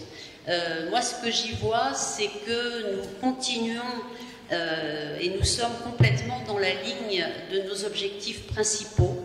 Ces objectifs qui sont de ne pas augmenter la fiscalité des Péruxiens, de continuer à avoir des services de qualité, de continuer aussi à investir pour l'avenir de notre ville sans aggraver nos situations, notre dette. On le voit, et les exemples récents ont vu qu'il était important d'avoir une gestion rigoureuse et de prévision quand on voit ce qui s'est passé récemment et peut-être ce qui nous attend dans les mois à venir. Et je pense que nous devrons probablement nous féliciter de cela, et nous pouvons avoir quelques frayeurs, mais bon, c'est un autre sujet que nous aborderons plus tard. Monsieur Bermezo a très bien expliqué tout cela. Moi, je voudrais juste revenir sur 2-3 points. Monsieur Bermezo nous l'a dit, je rappelle que l'augmentation des recettes liées à la fiscalité n'est donc pas une augmentation des taux, qui est la seule chose sur laquelle la ville a un pouvoir, ces taux qui n'ont pas bougé depuis 2016, et qu'il y a l'augmentation physique et l'augmentation votée en loi de finances, comme cela a été expliqué. Donc cette augmentation de recettes fait toujours beaucoup parler d'elle, et je rappelle que notre objectif est vraiment de rester sur une fiscalité stable. Également, on n'a pas beaucoup de chance parce que les dotations, la DGF continue à diminuer comme neige au soleil, et que on est obligé de faire face aux diminutions de dotations. Un petit point sur la masse salariale, qui est une partie importante des dépenses de fonctionnement, et je salue vraiment la gestion au niveau de la ville, parce que chaque poste est réfléchi, chaque poste est optimisé, et bien évidemment il y a une augmentation qui est liée au départ des incontournables comme le glissement vieillesse-technicité, comme les dispositions réglementaires. Mais nous sommes très attentifs à ce que la qualité de travail et les conditions de travail de nos agents soient satisfaisantes. Et je pense qu'on peut imaginer que la longévité des agents administratifs au Péreux tente à nous prouver qu'on y arrive peut-être modestement, mais qu'on y arrive quand même. Je pense qu'il est important aussi de souligner l'importance dans ce budget, dans ce compte administratif qui montre les réalisations, la part importante de l'investissement, de l'entretien du patrimoine, entretien de nos voiries, entretien de nos bâtiments communaux, et puis notre désendettement progressif qui nous permet d'envisager l'avenir de façon relativement sereine. Les investissements à venir, il y en a un qui est en train de prendre corps, c'est notre belle école Germaine Sablon, et je pense que justement tout cet équilibre budgétaire va nous permettre de pouvoir la financer en partie par de l'autofinancement et pas que par de l'emprunt. C'est un geste fort, et d'autre part qui nous permettra aussi d'investir pour d'autres projets après. L'école Germaine Sablon nous donneront justement une capacité pour réaliser des projets grâce à cet autofinancement. Thomas Bermezo a aussi insisté sur nos ratios, qui sont des ratios de qualité. Malgré tout, on voit que notre taux d'épargne brute est en train quand même de diminuer. Je pense que cela veut dire qu'il faut continuer sur cette ligne, il faut continuer à être attentif, bien évidemment, apporter des services, apporter de l'investissement, avoir une vision d'avenir. Et je pense que cet avenir, il risque d'être difficile, on le sait, et nous allons nous armer pour que les choses se passent le mieux possible au niveau du Pérou. Je vous remercie. Madame Rive. Je vous remercie aussi, Madame la maire, de me donner la parole. Comme vous l'avez souligné, vous avez donc une stratégie budgétaire qui nous conduit toujours à conserver une part des recettes. On constate aujourd'hui que le Péreux bénéficie d'à peu près 12,5 millions d'euros disponibles si on prend en compte le solde de 2019 et les reports des années précédentes. Nous regrettons que ces 12 millions n'aient pas été utilisés pour financer les services publics dont le PRE a aujourd'hui déjà besoin, notamment pour financer une maison de santé, pour faire face au vieillissement de la population au PRE, ou encore pour constituer une réserve foncière pour avoir les locaux utiles aux services publics de demain, ou encore même pour financer l'isolation thermique des bâtiments en les rendant neutres en énergie, voire même à énergie positive. Tant de projets nécessaires à notre ville qui auraient déjà pu et dû être engagés. Chaque année qui passe sans ces investissements cruciaux nous fait perdre un temps précieux face à l'augmentation exponentielle de la population du Perreux-sur-Marne, due et encouragée par de grands projets immobiliers que nous connaissons tous. Nous aurions même souhaité aller plus loin dans cette politique d'investissement, en ayant recours un petit peu plus à l'emprunt. Sachant que, comme vous l'avez souligné, la ville du Perreux-sur-Marne a un taux emprunte très peu, même par rapport à des villes de la même envergure. Sachant de plus que l'emprunt des collectivités territoriales est très encadré par le Code général des collectivités territoriales, comme vous le savez, et qui nécessite de n'emprunter que pour financer des investissements, ce qui nous évite d'avoir une gestion pour combler, on va dire, la section de fonctionnement, et qui doit également faire apparaître un équilibre financier qui, vous savez, doit être triple.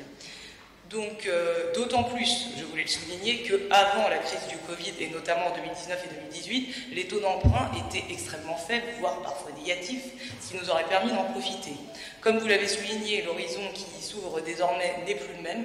Je pense que nous avons raté cette chance et je ne sais pas si elle se reproduira un jour.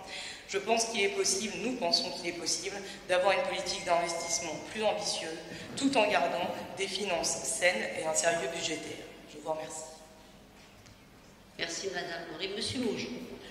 Oui, tout d'abord une remarque sur l'anglo-saxonisation du langage de M. Berluezo, parce que utiliser le terme de slide, nos amis québécois n'auraient pas aimé, ils auraient préféré celui de diapositive qu'il a utilisé d'ailleurs une fois.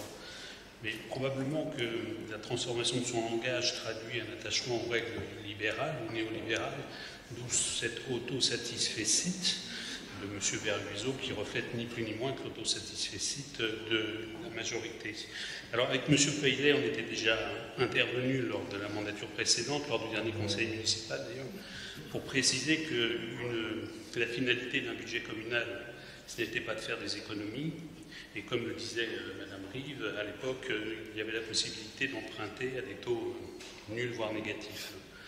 Il n'est pas raisonnable d'avoir un excédent à cette hauteur, tant dans le budget de fonctionnement, vu les besoins, vocations sociales et culturelles des habitants de la commune, et tant dans le budget d'investissement qui aurait pu être utilisé, comme l'a rappelé Mme Rive, sur des créneaux tels que la réserve foncière, le traitement énergétique des bâtiments communaux, qui est un investissement pour l'avenir, le développement des pistes cyclables, etc. Monsieur Boniface. Oui, merci. Effectivement, pour ce brillant énoncé du professeur Berluezo, je vous disais tout à l'heure qu'il y a des choses qui dorment, et effectivement, je vous ai laissé il y a 6 ans, et je vous retrouve aujourd'hui, et j'entends exactement les mêmes choses. Je vais essayer de vous redire, donner mon point de vue d'une manière un peu différente, mais on va revenir sur quelques éléments forts. Cette façon dont vous martelez l'absence d'augmentation des taux, je vous le dis franchement, c'est de la démagogie. Et je vais vous dire pourquoi. Et vous le savez. C'est vrai que la commune a peu d'autonomie fiscale. C'est vrai que vous dites c'est le seul, pas tout à fait, puisque quand vous autorisez beaucoup de permis de construire, vous contribuez à une augmentation de l'assiette considérable. Donc, il y a aussi des leviers par l'assiette. Donc de toute façon, on peut s'en passer. La manière dont vous le martelez de manière systématique laisse à penser qu'ailleurs, on peut augmenter tous les ans les taux. Et après, on arrive à 100%. Vous savez très bien que de toute façon, ça ne peut être d'une part que quelque chose de ponctuel. Et d'autre part, et c'est là que je dis que c'est totalement démagogique, vous savez pertinemment que ça a un impact négligeable. Il y a quelques années, j'entendais, à l'époque, M. Gilles Carrez nous expliquer qu'un point de taxe d'habitation, ça représentait 100 000 €. Donc, c'est pas un débat. Ok, c'est super, on l'a pas augmenté, mais c'est pas un débat.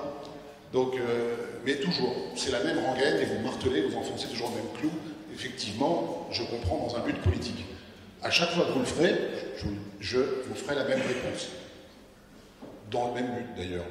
Mais aussi très sincèrement parce que je trouve que c'est agaçant. Voilà. Le deuxième point, ça concerne votre gestion financière. Personne, au Péreux, pas même chez vos opposants, ne remet en question la qualité de la tenue comptable et la gestion financière rigoureuse de la ville. Pourquoi nous l'asséner, toujours pareil, avec cette espèce de rengaine systématique qui confine au bourrage de crâne, et c'est à chaque fois que vous le ferez, je vous garantis que vous allez m'énerver. Et je vais y revenir. Et je le dirai et je le rendrai public le plus possible, parce que c'est agaçant. Au lieu, moi je vous aurais félicité, quoi. Mais là, au bout d'un moment, c'est trop. Et je vais vous dire autre chose. La gestion financière, ce n'est pas tout. La bonne gestion, ce n'est pas que de la gestion financière. L'obsession qu'on a sur les ratios, sur la performance financière, tiens, dans le privé, ça a coulé plus d'une boîte. Dans le public, on ne peut pas couler, mais ça a créé aussi parfois des situations un peu difficiles. Quand vous dites, et chez nous, le choix est très clair, je rejoins d'une certaine manière nos collègues je suis désolé, j'ai plus le nom de la liste, mais ça a été bien exprimé par Célia Rive et Patrick Mouche. L'investissement n'est pas si colossal que ça. Quand vous expliquez, et c'est peut-être le point faible, mais c'est un choix, mais il faut l'assumer, quand vous expliquez à juste titre que votre gestion financière est extrêmement efficace, et de l'autre que malgré tout on fait plein d'investissements, c'est un peu comme si vous nous expliquiez on a vendu le beurre, mais on a gardé l'argent du beurre. Non, il y a un moment donné, gérer, c'est prévoir, et gérer, c'est aussi maintenir des équilibres qui ne sont pas toujours faciles. Donc dans ce choix-là, vous faites le choix, vous donnez la priorité à la gestion financière sur l'investissement. Ça ne veut pas dire que vous n'investissez pas, qu'on soit bien d'accord. Je reconnais, vous le faites. Mais on va prendre un exemple, vous revenez souvent sur l'école Germaine Sablon. C'est intéressant l'école Germaine Sablon, c'est un bon exemple. D'abord, on est assez nombreux à penser qu'elle répond à des besoins qui préexistaient depuis fort longtemps et qu'elle arrive un peu tard. Ça, c'est le premier point. Le deuxième point, je me souviens très bien quand on a fait l'acquisition de cette réserve foncière, c'était le garage Savrier. Moi, j'ai demandé, vous pourrez vérifier en conseil municipal, j'ai dit sur ce genre d'activité, il y a de la pollution. Est-ce qu'on a fait des sondages pour savoir? On m'a envoyé bouler. Les bons gestionnaires que vous êtes, vous m'avez envoyé bouler. Aujourd'hui, je constate que ça coûte 15 millions pour construire 3800 mètres carrés d'école. Sans détail, je ne sais pas ce qu'il y a dedans. Et je constate qu'il y a quand même une dépollution un peu particulière. Je me demande si on n'a pas acheté un terrain à valeur négative, en fait, à l'époque. C'est dommage, bon, j'étais pour, parce qu'il fallait faire de la réserve foncière. D'un point de vue plus qualitatif, il y a plein d'études aujourd'hui et des recommandations au niveau de l'éducation nationale et pour le plan sanitaire pour nous dire qu'il faut éviter de construire des écoles sur les grands axes de circulation. Donc, c'est pas dire qu'il faut y renoncer.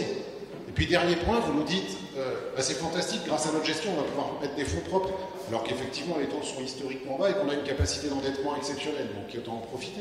Donc, vous voyez, dans les choix de gestion, il y a des choses qui sont discutables. Alors, nous vous félicitons et nous félicitons de la bonne gestion financière, exceptionnelle gestion financière du Péreux-sur-Marne, et nous voulons attirer votre attention sur le fait que la gestion, c'est quelque chose de beaucoup plus vaste que ça. C'est prévoir, donc c'est effectivement anticiper les investissements et pas les faire juste quand on en a besoin ou à retardement. Et ça inclut plein d'autres choses sur lesquelles je pense qu'on peut discuter. Merci. Bien, y a-t-il d'autres interventions? Alors, écoutez, merci de vos interventions. Alors, quelques réponses. Déjà, merci de nous avoir félicités sur la qualité de la gestion, parce que c'est quand même tout à fait positif et je suis ravie que vous soyez tout à fait positif à ce sujet. Juste un petit exemple sur les taux de taxes d'habitation, parce que ça, malgré tout, dites aux Péruxiens, les taux c'est à la marge, peut-être, mais je pense... Par exemple, il y a un certain nombre de communes où, au moment où on a parlé de la réforme de la taxe d'habitation, ont immédiatement augmenté leurs taux. Bon, vous voyez, nous n'avons pas fait ce choix-là. dans la mesure où il ne nous a pas semblé pertinent vis-à-vis des Pérussiens, même si après on pouvait éventuellement être pénalisé, d'augmenter les taux.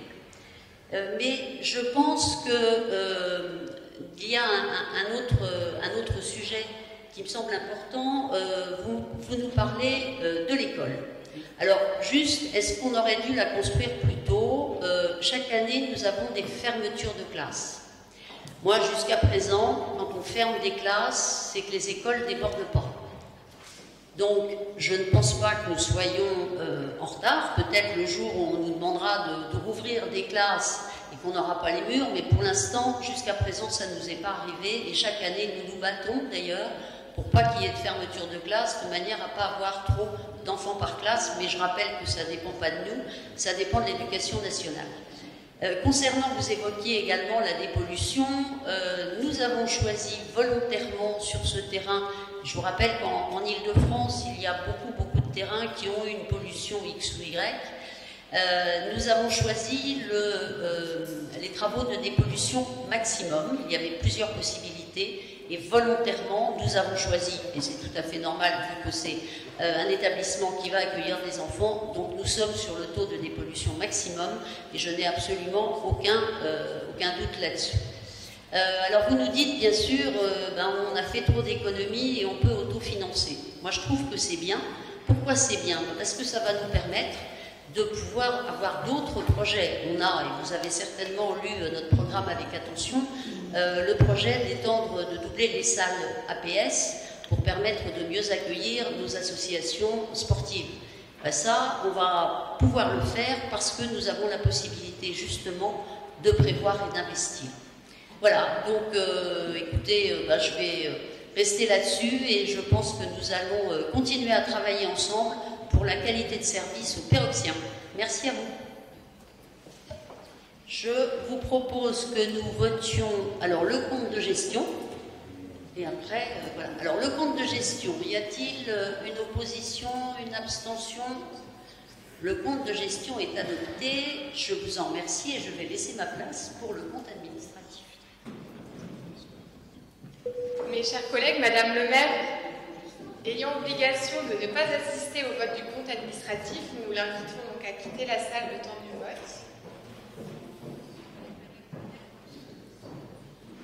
Et je vais donc soumettre au vote le compte administratif 2019. Y a-t-il des oppositions? Des abstentions? Donc nous avons 3 abstentions. 4 avec le Sud. Donc le compte administratif 2019 est approuvé.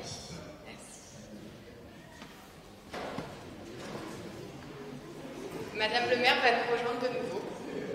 Le compte administratif a été approuvé avec 4 abstentions.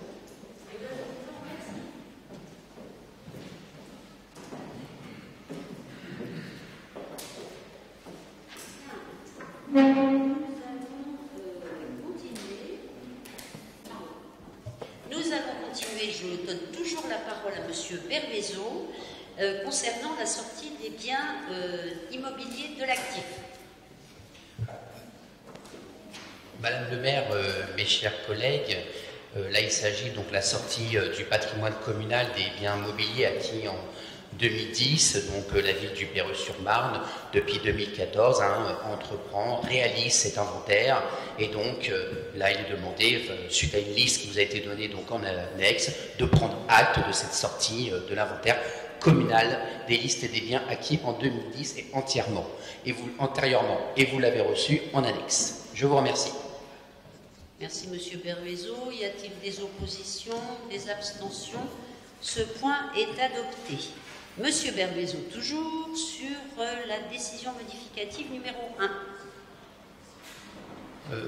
Madame le maire, mes chers collègues, donc, pour assurer la continuité des dépenses communales, il y a lieu de modifier certaines inscriptions budgétaires 2020 selon le tableau qui vous est présenté. Donc c'est une décision modificative, la numéro 1, et on vous demande donc de l'approuver. Je vous remercie. Merci. Des oppositions, des abstentions, ce point est adopté. Monsieur Bervezo, enfin, autorisation de poursuite et fixation des seuils. Madame le maire, mes chers collègues, donc là l'objet de cette délibération, donc l'autorisation de poursuite et de fixation des seuils.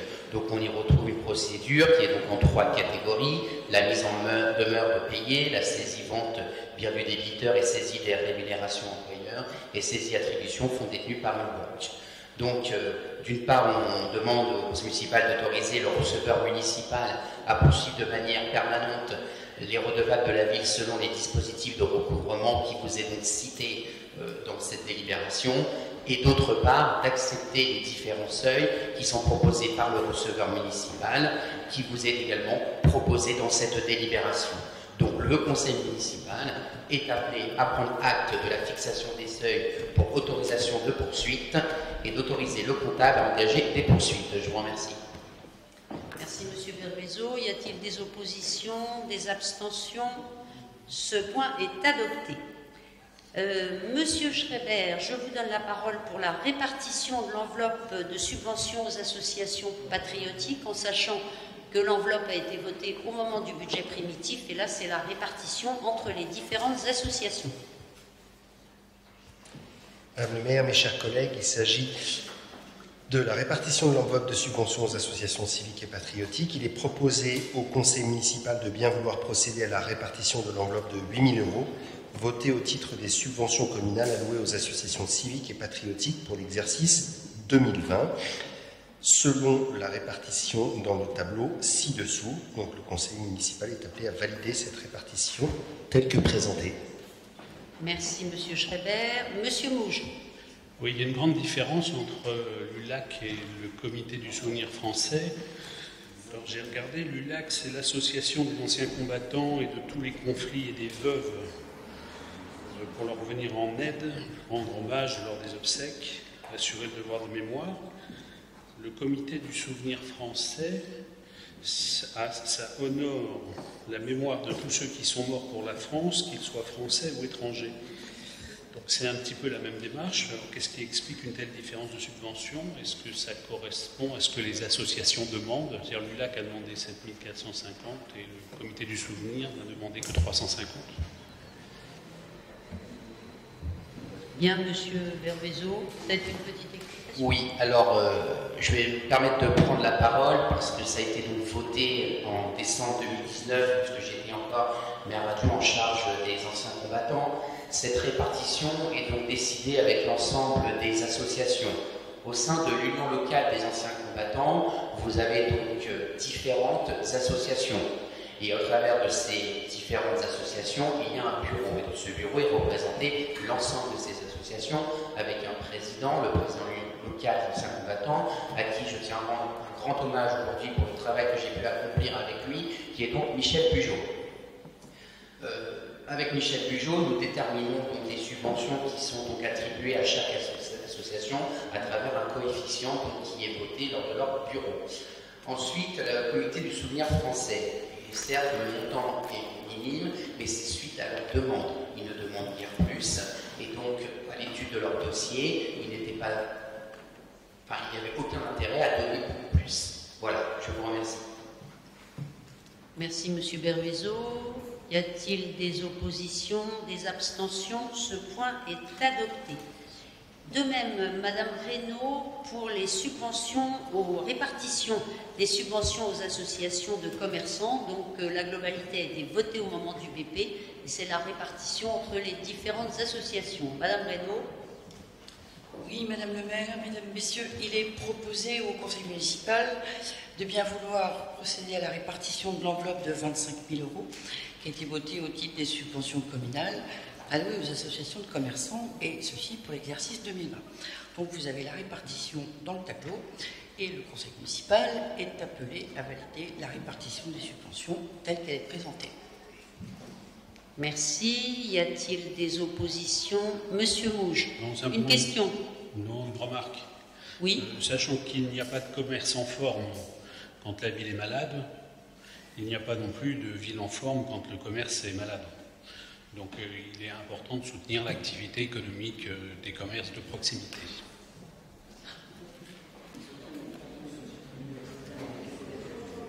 Merci, Monsieur Mouge. Pas d'opposition, pas d'abstention.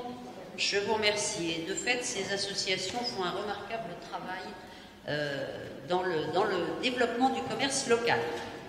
Monsieur Marc, plan de formation des élus. Ah, c'est important que les élus se forment. Oui, Madame le maire, mes chers collègues, donc dans les 3 mois qui suivent son renouvellement, le conseil municipal délibère sur l'exercice du droit à la formation de ses membres et détermine les orientations et les crédits ouverts à ce titre.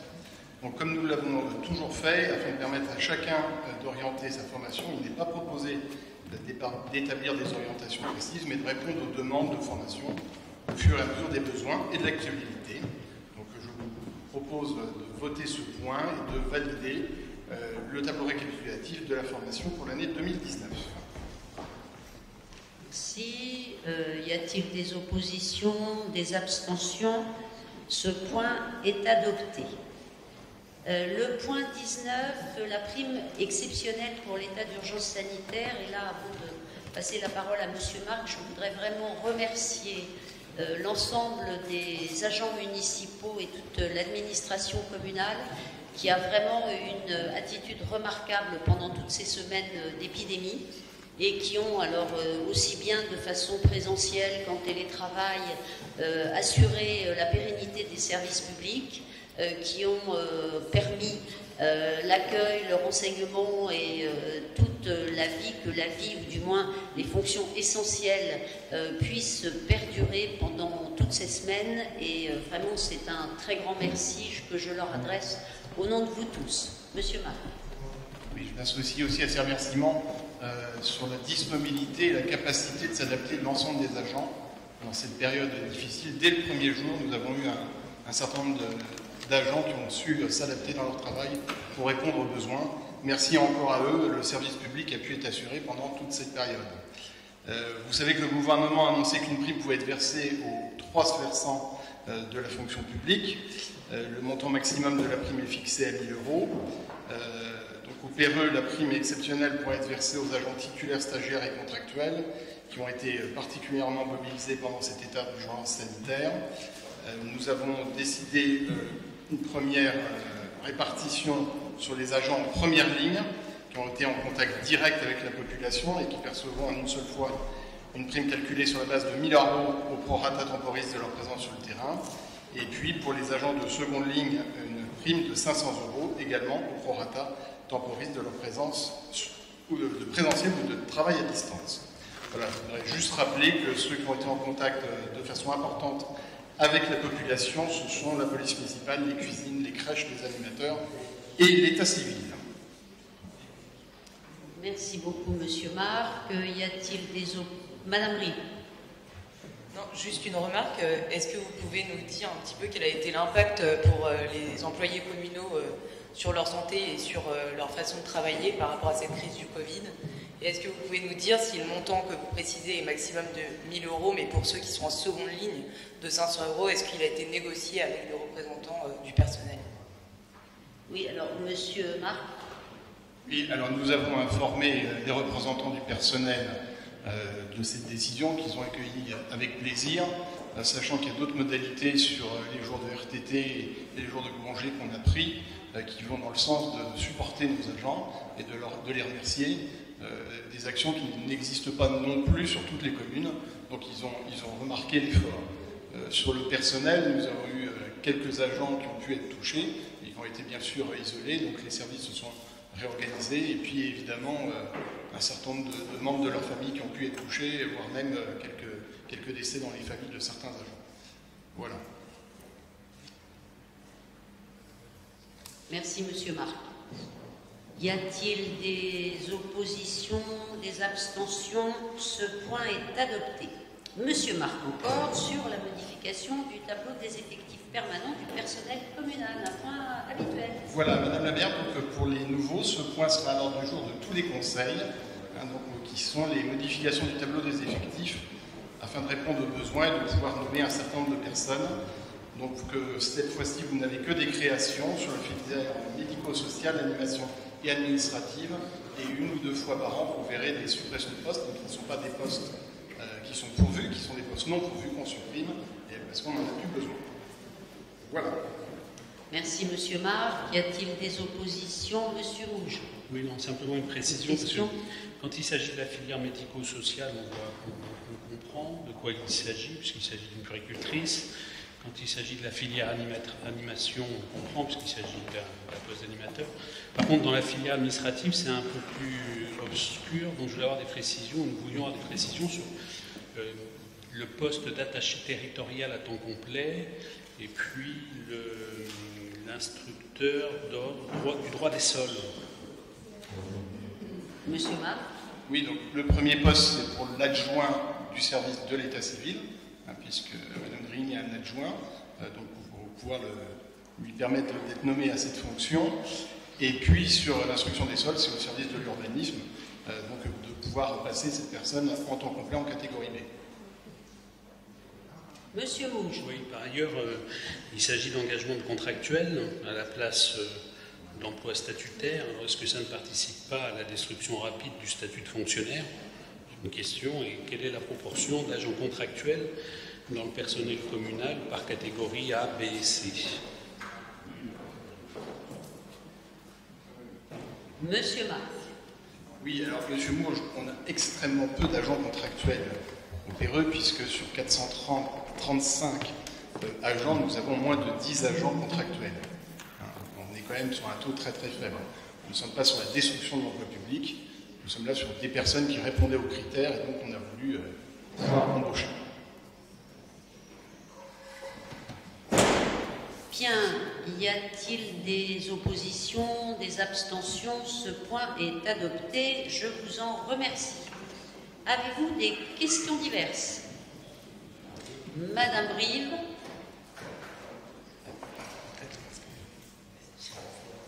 Attendez, parce que je la recherche. C'était pas la mienne. J'en ai une sous les yeux. Vas-y, commence. Alors, Madame Brive, Monsieur Rouge. Alors, la première, c'est sur l'ordre des commissions. Serait-il pas préférable que les commissions puissent se tenir à une heure compatible avec la vie active, la vie professionnelle et la vie familiale de chacun? Parce que débuter une commission à 18h, un vendredi pour la commission des sports, ou bien un mercredi pour la voirie, l'environnement, ou bien un jeudi pour la vie scolaire à 18h ou 18h30, c'est un peu tôt. Donc est-ce qu'il ne serait pas possible que les commissions puissent se dérouler en soirée, c'est-à-dire à partir de 19h30, 20h? Oui. Alors, Monsieur Mouge, bien évidemment, on encourage l'activité professionnelle et la participation aux commissions. La seule chose, c'est que là, on a 8 jours pour réunir l'ensemble des commissions, puisqu'on vient de les nommer. Il est bien évident que dans le cadre de chaque commission, une fois qu'elle sera installée, ça va se négocier entre les membres de la commission, de savoir quel est, en fonction des impératifs de chacun, le meilleur jour, la meilleure heure, en sachant que dans la mesure du possible, on essaye aussi de ne pas faire des choses quand même trop tardives, car il faut savoir qu'on a des agents administratifs qui participent aux commissions, et qu'une commission entre 21h et 23h, c'est peut-être pas le plus simple. Mais autrement, je pense que vraiment, on essaye au maximum pour qu'il y ait une participation efficace de chaque membre. Madame Rive. C'est bon, je l'ai retrouvé, je vous remercie. C'était par rapport à l'avancement de l'état des lieux du périmètre d'études du quartier du rond-point du Général Leclerc. Apparemment, une décision du T10 a largement agrandi le périmètre, sans que des informations plus précises nous soient apportées. C'est la deuxième augmentation de son étendue après celle de 2018 et la création du périmètre en 2016. Les riverains ont sollicité une association pro-haussienne, et c'est pour ça que nous vous posons la question pour savoir si on peut être informé justement des modifications projetées dans ce quartier. Merci par avance. Alors, ce quartier du rond-point Leclerc est un quartier stratégique de la ville du Péreux, et ça, vous le savez, on en a longuement parlé, notamment dans les mois précédents. Stratégique, pourquoi? Parce que c'est une entrée de ville, parce qu'on est à 800 mètres à peu près de la gare de Val-de-Fontenay, qui va devenir la plus grosse gare de l'Est parisien, avec le RER A, le E, la ligne 15, le tram 1, la ligne 11. Il y a vraiment un énorme pôle, à la fois de transport et un pôle économique, puisqu'il y a énormément de bureaux.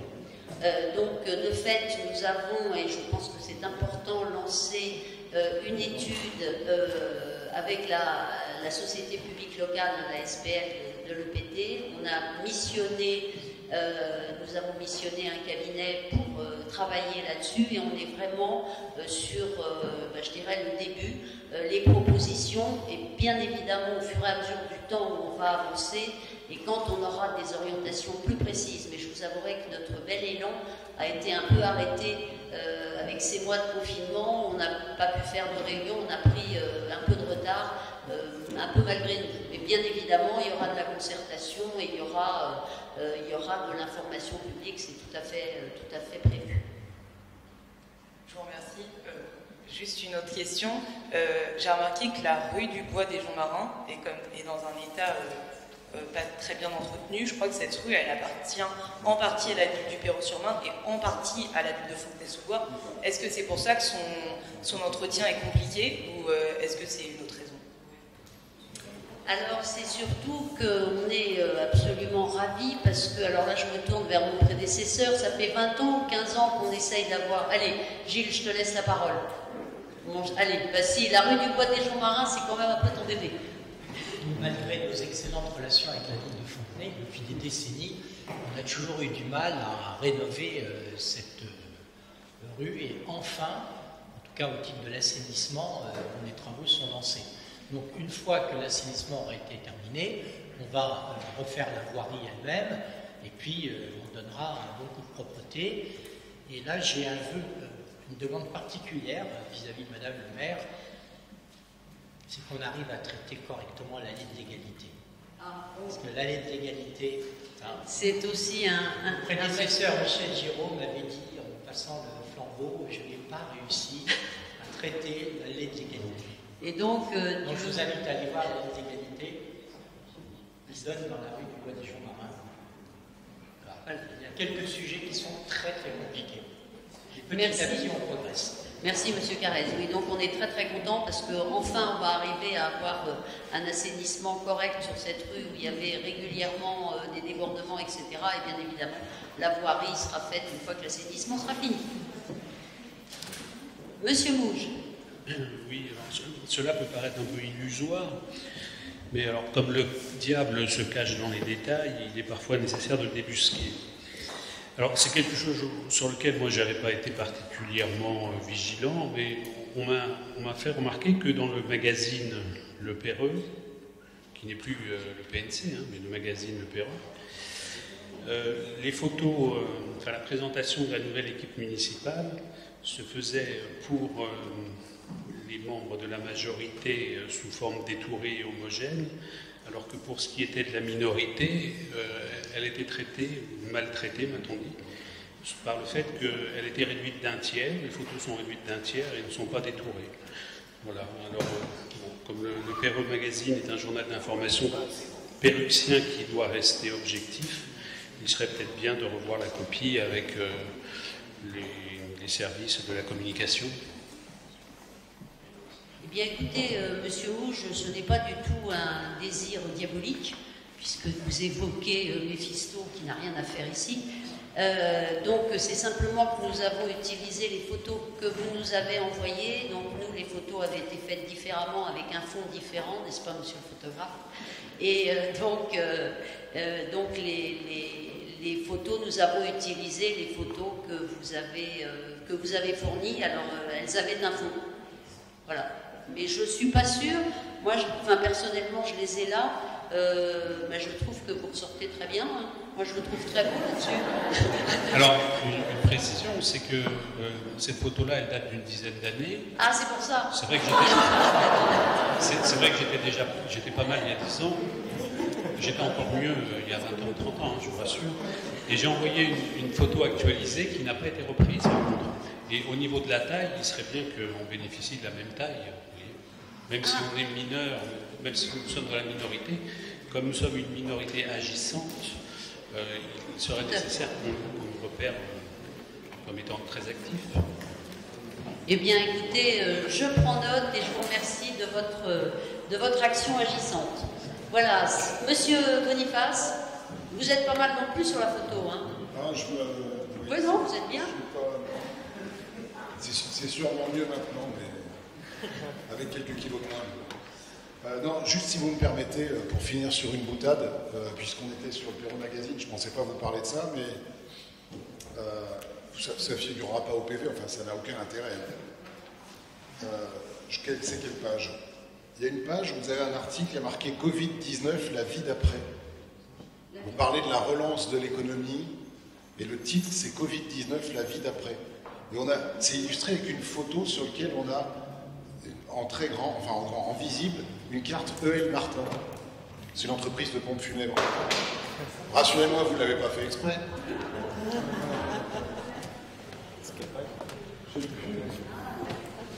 Bien non, on n'a pas fait exprès, je vous le confirme. Et j'espère que la vie d'après va être aussi belle que possible. Pardon, Madame Reynaud.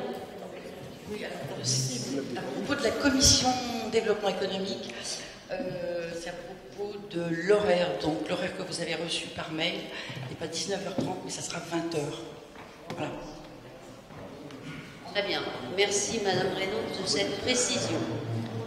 S'il n'y a plus d'intervention, je vous propose de lever la séance. Je vous remercie, je vous souhaite une bonne soirée et vous rappelle que notre prochain conseil municipal est le 30 juillet, en espérant qu'une majorité d'entre vous pourra être présent, et c'est vraiment à titre exceptionnel.